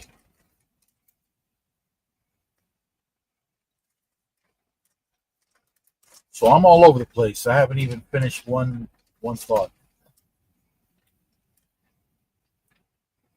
But I understand how scary the market is. For simple, like I said, I started in 1996. The brokerages required a $10,000 minimum deposit, which represents roughly $64,000 today. I don't know how many of y'all have $64,000 you can just open up an account with. I certainly didn't have that back then. A lot of people starting out don't.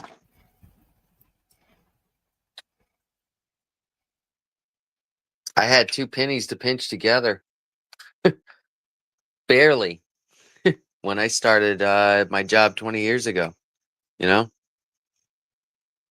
I was driving up I-91 in Connecticut when I heard this infomercial.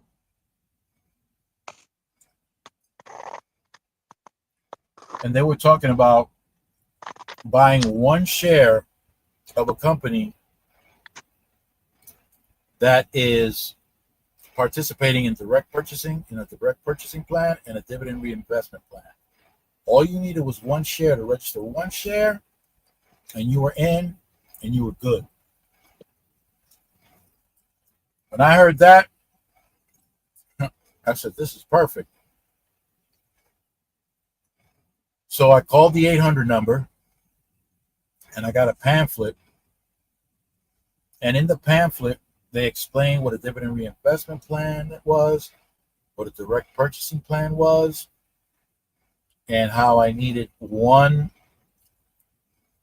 share from any of the companies. They had a long list of companies that I could purchase one share of. Mhm. And there was a sheet with the names of the companies with a little box that you check off. And I checked off roughly 5 or 6 companies. And I sent it back, and then I waited in the mail for somebody to sell me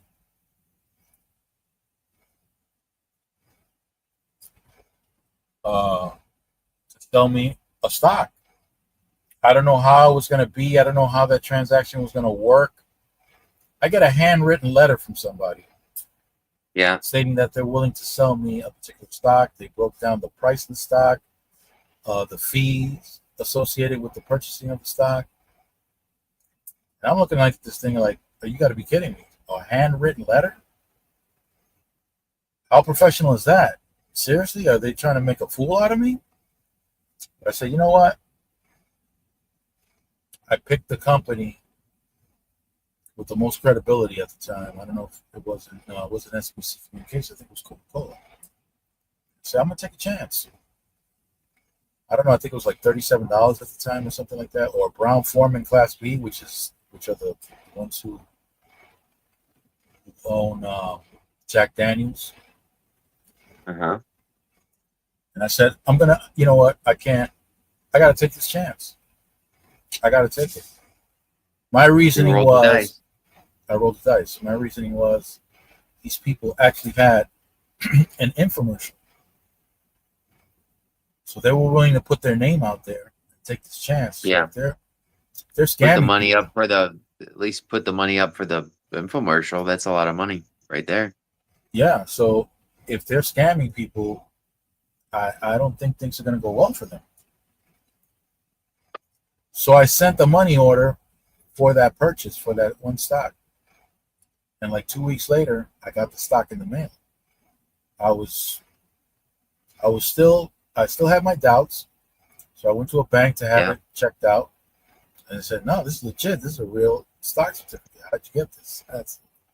Hey, I've got connections. I try to act like I was somebody. So along with the stock, I got directions as to how to register the stock with a third party brokerage. They explained how I was going to have the stock under street name. Street name is what they put in there, so that they can do whatever you request them to do without having to get authorization, a written authorization from you or from basically just sign their you give them kind of like what do you want to call it? What's that called? Authority over it. Authority over it. Yeah. There's a specific name though. Yeah, I can't think of it. it. I know what you're talking about. Power of attorney over your power of attorney. That's what it is. Mm-hmm. And then I started getting monthly. I followed through with the other letters, by the way, and purchased more shares. I remember it was Coca-Cola, Brown-Forman Class B, GlaxoSmithKline, SBC Communications. The others might come to me. Thing was that now that they were registered, now I was able to get like monthly statements, like you get from your bank. I was getting monthly statements from this third-party brokerage. I get quarterly statements. This one was offering monthly statements, so you get monthly statements. Is that abnormal or is that? No, that's normal. Is it? Okay. Yeah. Brokerage, yeah. So with this statement, there was a section on the bottom that you could tear off if you wanted to purchase more shares through that third party. Of course, there's a fee, but the fee is minuscule. It's very tiny. However, the super big advantage to this at this time, back in 96, super big advantage is that not only did they buy whole shares for you, when you got your monthly statement, you would see that you had fractional shares along with that. All right, Yolanda, thanks for coming up. Thanks for coming over. Brett, yeah, we're gonna see you on these YouTube. We're gonna see you on these YouTube streets.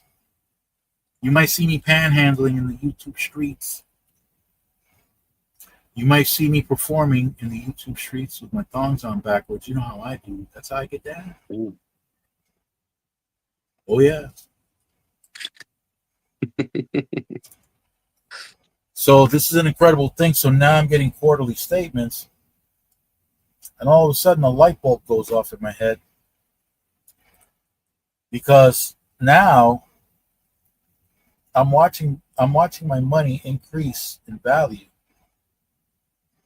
And throughout time, I see that the amount I'm getting in dividends is increasing also. And they're taking the dividend and reinvesting it and buying more shares. So I see the number of shares. You had your dollars working for you. Exactly. So this to me was an amazing thing because it was increasing at a much larger rate than the savings account. Yeah.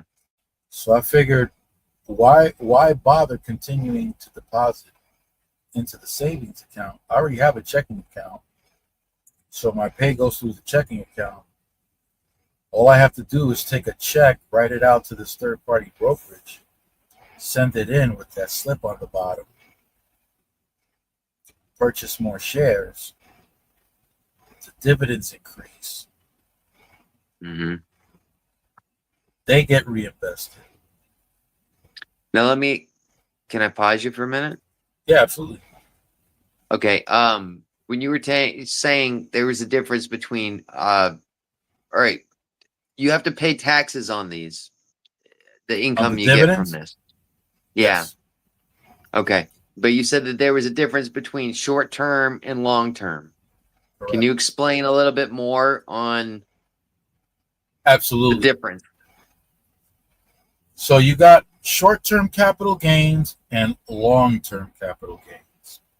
Mm-hmm. If you buy a stock, and I'll get into dividends right now, but if you buy a stock today and you sell it after a year and you made a profit on this sale after a year, you'll have to pay taxes on that profit. But because it was after a year, you're going to pay long-term capital gains. Long-term capital gains are much lower than short-term capital gains. Long-term capital gains for, let's say, your income bracket, Brandon, mm-hmm. You'll probably pay 15% on those gains. But they have to be realized gains, not unrealized. Cash in hand. Basically. After a sale. Yeah. If you bought it, then you sold it and made a profit, and you held on to that stock for more than a year, you're paying long-term capital gains. However, if you bought that same stock and sold it in under a year and made a profit, you're paying short-term capital gains. So whatever tax bracket you're at, that's the amount that you're going to pay on taxes, whether it be 26, 27, 30%, whatever your tax bracket is, that's what you're going to pay. It's essentially like the same as your income tax, essentially, exactly. Is what you're saying? Exactly. Okay. Not the same when it's long-term capital gains. When it's long-term capital gains, you'll probably be paying somewhere around 15, anywhere between 15 and 20%. Yeah. But it has to be. Well, that's what my uncle, the accountant, before he passed, he said, well, if you're starting your own business, always save at least, you got to save 15% of everything that you make just for, so in my brain, 15% is always the magic number. You know what I mean? That's the magic number for long-term capital gains for your tax bracket. The higher your tax bracket, the closer you'll get to 20%. Mm-hmm. But unlike income, it's not going to be up in the 30%, 32%, none of that. Yeah. But once you get in the billions and millions, then it's 0%, right? Well, you could you could bring it down. You could bring it down. No, I was being sarcastic just with the. Oh, no. You could bring it down. Let me tell you something. These billionaires, on a percent basis, they pay less taxes on a percent basis. Yep. Okay? That's very important. A lot of people get thrown off by the amount, by the numerical amount, and you can't go by that. You got to go by the percent. So here we go. Realized and unrealized. You're buying stock. It's increasing in value. You look at it one day, it's increased 25% in value. But you haven't sold that stock. You still own it. So it's not realized. It's unrealized. So you've got nothing to pay on that.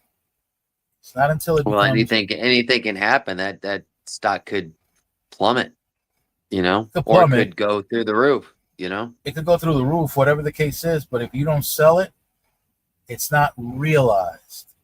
Yep. It's unrealized, so therefore you're not paying any tax.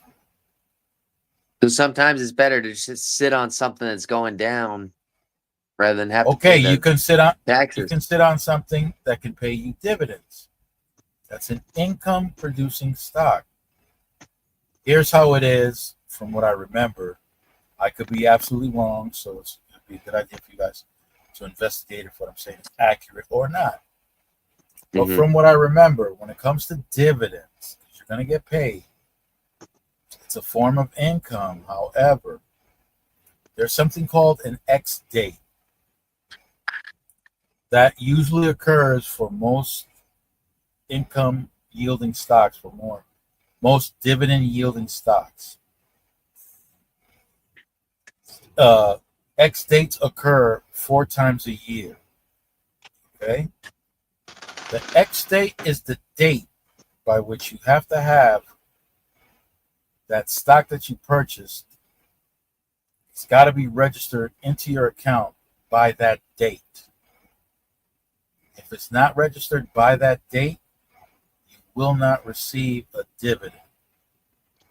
So it's got to be on the books for your account by the X date, and then you will receive a dividend.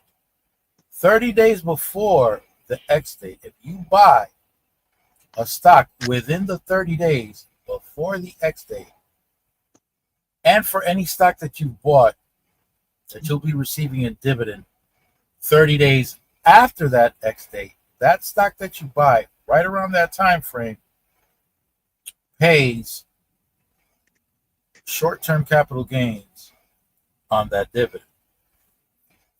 Mm-hmm. Any stock you buy after those 30 days or before the 30 days pays long-term capital gains. So that 60-day window is something that you might want to consider if you're going to buy a huge amount of shares. Okay. And you're going to get paid a dividend.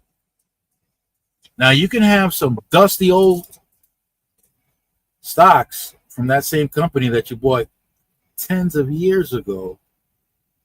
Well, the dividends that you receive, it could be $100,000 worth of dividends. That's $100,000 that you'll be paying long-term capital gains because you've held on to it long before that 30 day. Now, are there other ways around getting hit with those big taxes, even if it's the 60-day window? Absolutely. And it all has to do with incorporating. Not a solo LLC, but if you have an LLC with a partner, you can reduce your taxes substantially. And the partner doesn't have to own a whole hell of a lot. With just 1%, just as long as they're your partner, Yeah. you can reduce your taxes substantially. Don't forget, this is not financial advice. This is not tax advice. This is none of that. It's for entertainment purposes only. Entertainment. And I am very entertained. Trust me. Now, you always entertain me, sir. Here's the deal. Any structure that I decided to make, didn't matter what type of structure it was, trust, LLC, SEP, not SEP, that's SEP IRA.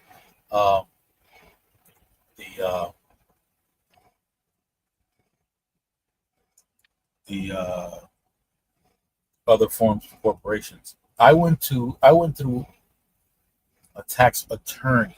I didn't go through a CPA. I went through a tax. They're going to charge you more, but their expertise is worth it because they can set you up in ways that the CPA probably will not. Yeah. So I go to a tax attorney, not a CPA, to get anything done with these corporate structures. Well, I'm sure you got more stuff going on than I do. Personally, I've just got my paycheck, my wife's paycheck. My business is all under the table. So I don't, you know what I mean? I know We exactly. just go through the regular CPA and that's it. I know exactly what I'm talking about to set up these structures, to set up these corporate structures. All right. I go through a tax attorney. Now, after that's all said and done, then what I do is I ask the tax attorney to recommend what type of question should I ask a CPA in order to know. Because, for example, the tax attorney that I use is in California, but my CPA is on the East Coast, so they're not. Is there different laws from state to state? There are.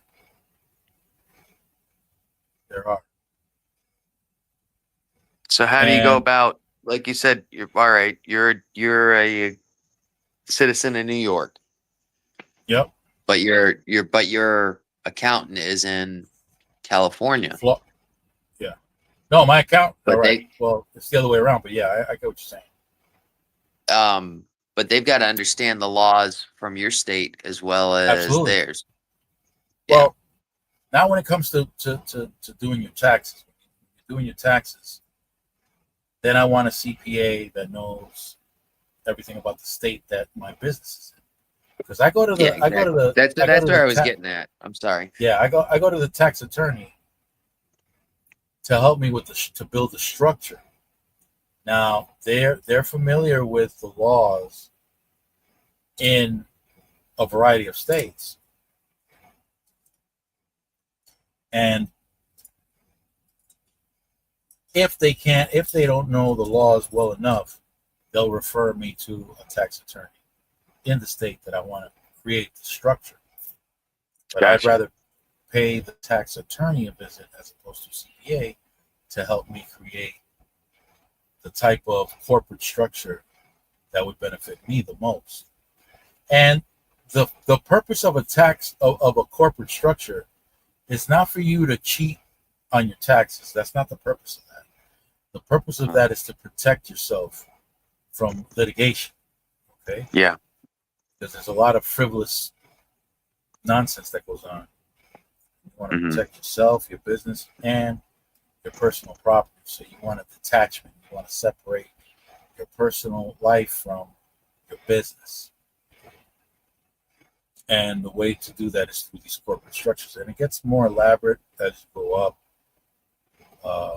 You have more protection as you develop certain structures. There are certain structures that can cover all your other entities, like an umbrella, and provide you with more protection. There's a state here in the United States where if you create a trust, that trust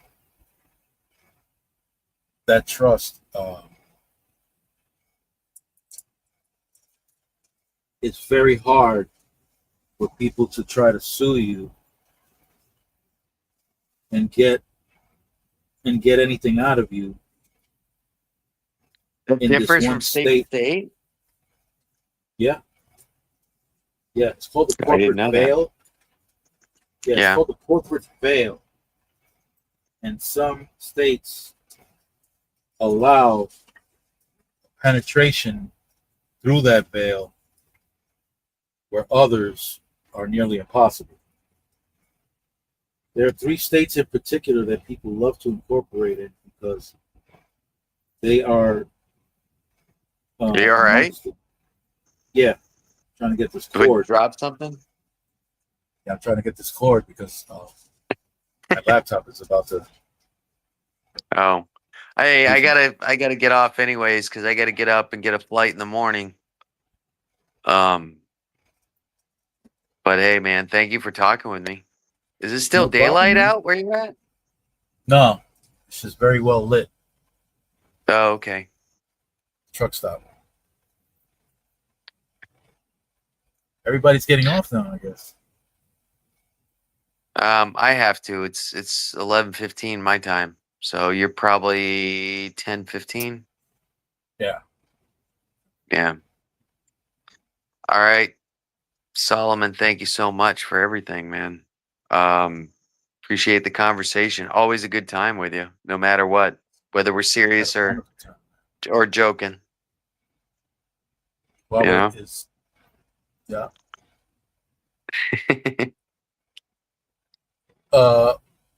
Butterfly says safe travel, brand. Oh, thanks, butterflies. Butterflies is one of my first. Pretty still here with me. It's one of your Hey, first? Pretty. Yeah, Blue Butterfly is one of my first subs. I've been sub to her since then. She's in California. She's on the West Coast. Oh, yeah? Yeah. California. Yeah. I'm not a fan Black of Gold. California. Black Gold, Texas tea. I'm not a fan of California for driving a truck in. A lot of stipulations, a lot of regulations. Yeah, man. Yeah, they're strict out there with truck drivers, and there's no place They're to park. stupid. Oh, you're in Colorado, Blue Butterfly? Oh my God! You know what? Oh, Colorado. I'm sorry. Sorry, Blue. Butterfly, do you know? You're on the East Coast. Butterfly, do you know where Durango is? Oh my God! Let me tell you something. I had to take a load. I was in Denver, and I had to take a load down to Durango. Holy smokes! Can't drive down that road fatigued at all. Can't be sleepy at all on that road. No stops. No stops. Man, the twists and turns and the altitude and the drops. And there aren't that many barriers. So if you fall asleep, there's no rumble strip, you're gone, bro. You're done. Yeah. It's like those little mountains in Peru where just one donkey can fit at a time. Yeah. Just looking straight down. Oh man, yeah. Durango, going to Durango from Denver, yeah, it's like that. Yeah, not for me, man. I'm not afraid of heights. I work up in on top of buildings and whatnot, Yeah. And as long as it's safe, I'm okay. But you get that little thing where, like, if you're tightening a nut on, like, with a wrench, and if you you could have all the safety equipment on the world, but if your hand slips and you lose your balance for even a second when you're up there, you get what we call a mini heart attack. You're just like, like I said, you could be strapped at strapped to everything, but if you lose your actual sense of balance and you Yeah, slip, whoa, yeah, it still hits you. yeah. I mean, yeah. All That right, road from yeah. All right, Brandon. Solomon, have a wonderful night. Thank you again, Have a man. safe have a safe trip. Stay fresh, keep it moist, and keep it profitable, buddy. Thank you. You too. Be I'm safe. gonna start. Thank you, man. All right. I hope to get you. I hope to get you on Saturday. Like I said, I'm going to be on the trip, so it's where whatever my boss is going. If we're at a restaurant at that time or whatever, but it'll be on Georgia time. So, Bet but you that'll better be cool. believe I'll be if I'm not there in body, I'll be there in soul. Good, good.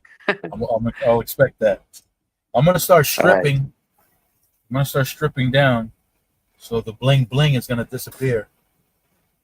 All right. I hope I don't disappoint What anybody. do you Like bling you bling. got to put the I put the bling bling away. Let me put this headset down so I can do it. All right. Have a wonderful night, sir. Good night.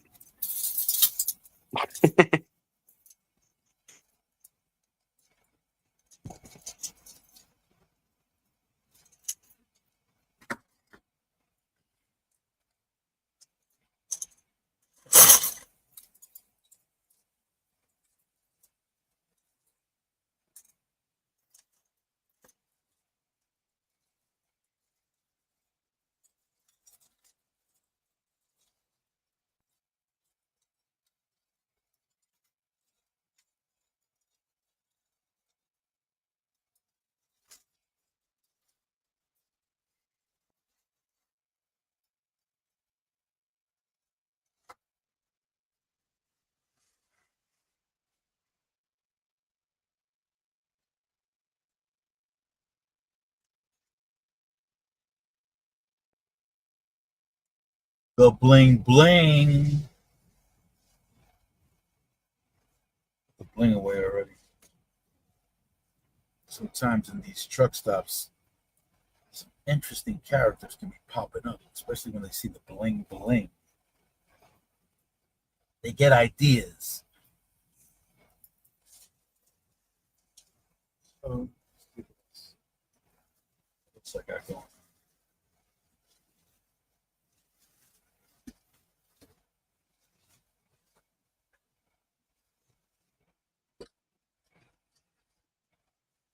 You guys still here? Let me know if you're still here. So my journey into the stock market, I want to say, was well worth it. What do you know about Meriden in Wallingford, Connecticut, Blue Butterfly? The first place I lived in Connecticut was Meriden. I was living in Yale Acres. Yale Acres is a project, and I went to a bar and I was hanging out for a hot minute. Somebody asked me where I was staying. I said Yale Acres. They were freaking out, like, "Oh my God, what are you doing there?" Ooh. Oh, it is?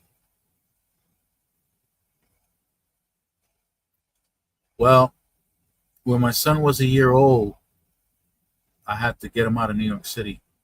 I was on the phone with his mother, and while I'm talking to her, she stopped talking to me, and I hear all this commotion in the background. After everything was said and done, she got back on the phone and explained that a shootout broke out. This was in the Bronx, in the South Bronx where I lived. So I made it my business to, oh, you are, huh? So I made it my business to get my son out of there. When she got up, she told me a shootout broke out just a few feet away from where she was talking. So I didn't want to raise my son under the same conditions I was raised in. So the first stop I made was Meriden, but when I got my family out, I wound up in East Hartford. And I met some very interesting characters in East Hartford. Very interesting. Yeah. I want to say that Connecticut is where I really got my life together. That's where I really got my life together.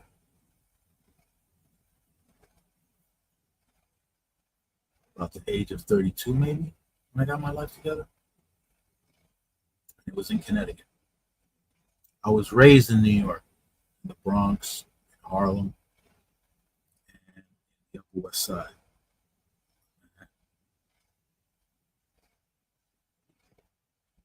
Yeah, for some reason they do know about Meriden. Matter of fact, the guy that I was living with was from the Bronx. The guy that I was living with in Meriden is from the Bronx. He was the friend of my friend. They lived in the same project in the Bronx. And that's where I stayed for about a year. Uh, Connecticut. I was I was liking Connecticut. I still do. I'm still there. I'm still in Connecticut. So don't be a Richard. Yeah, Connecticut. I'm out in the sticks now. Connecticut. Connecticut is where I grew up mentally. Uh, I became an adult in Connecticut. Pretty cool.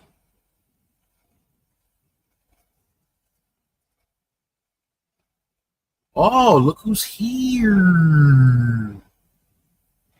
Yes, Queen. You see? Queen knows about dividend payouts. Which stock is that pays 74 cents? Yes, Blue Butterfly, the Puerto Rican. Listen, that friend is Puerto Rican. He's Puerto Rican. That friend of my friend that I was staying with, yeah, pain in the ass. Super duper pain in the ass. UTH, yeah. Did they pay a dividend yet or no? Let me see. Let's see what UTH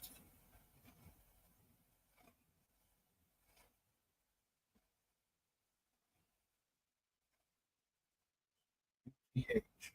Yeah. Find out. Is that the one? What is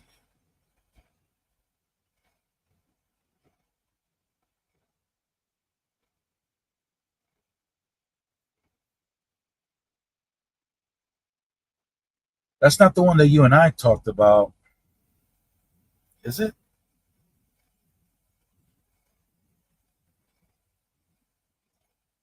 Oh, that's a nice size dividend. That's a nice percent return.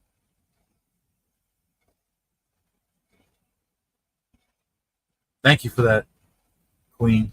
Thank you.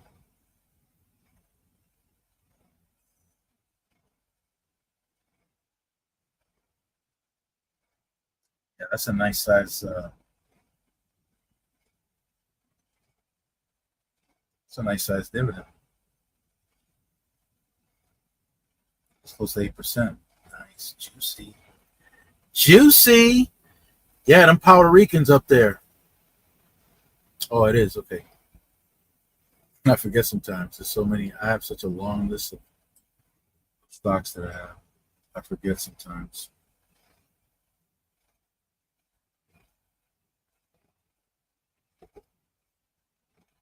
Look at this.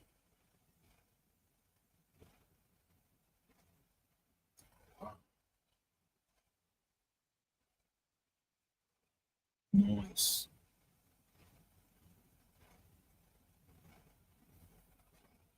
We're doing good then, huh?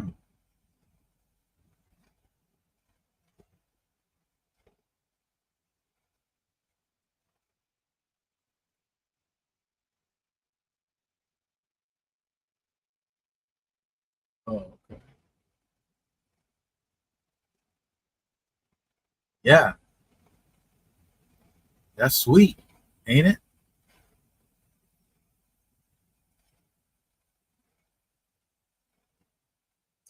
This is a good relationship we got going on.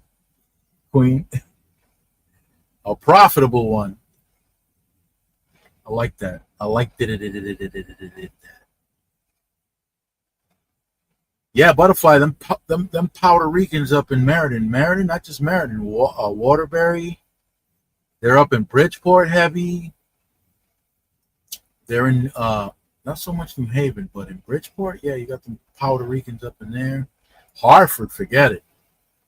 They're all up in Hartford too. I got to live in Hartford, Meriden,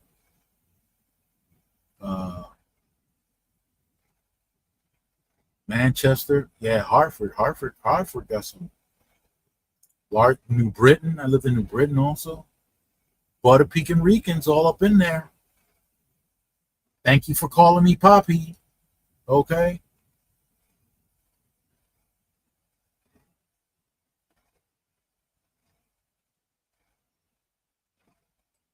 Yeah. Thank you for calling me Poppy.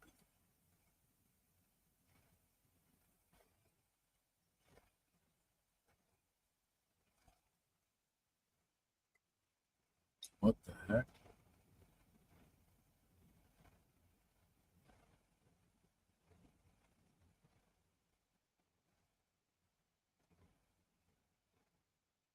Oh, look at that.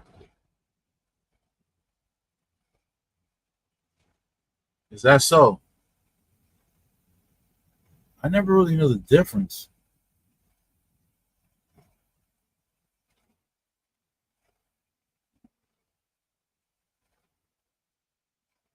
I never knew the difference between the two groups, the ones from New Haven and the ones from Hartford.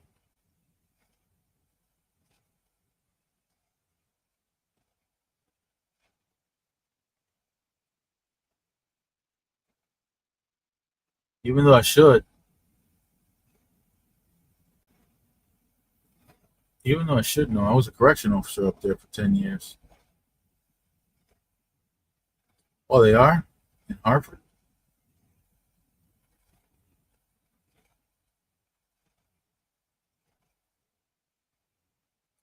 All them Butter Pekin Ricans were wild.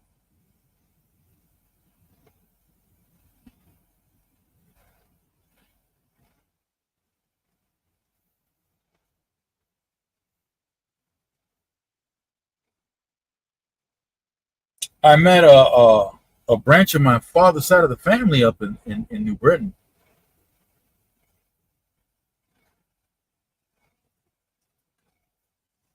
Surprised the heck out of me. Puerto Rican Ricans. They're Dominican.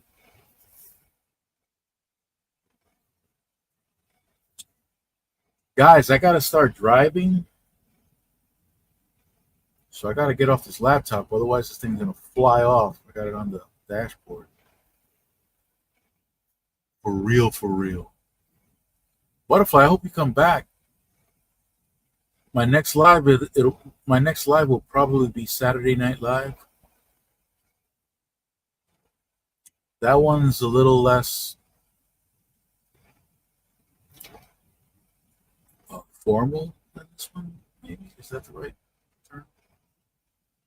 It's a little more open. Yeah, right. It is a nice studio. It's my truck. It does look like a studio though. I liked it.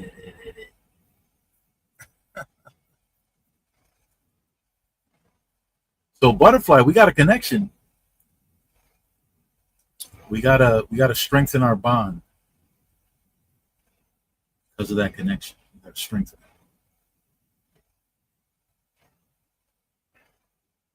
it. So everybody, this is it. I have to say goodnight. Stay fresh. Keep it moist and profitable. And my next live should be Saturday Night Live, unless I decide to get creative. I got to do the vertical one for Chihuahua so that I can give him his wrench. And please show up, Butterfly. You got a wrench from me too. Pretty, if I haven't given you a wrench yet, come on. Come on to that live that I do with the vertical with the phone. That way I can hit you off too. Don't you guys get it? I love you guys. Yeah. So with that, oh, I'll catch up with you guys probably, I don't know, maybe Thursday. Keep it moist. Bye.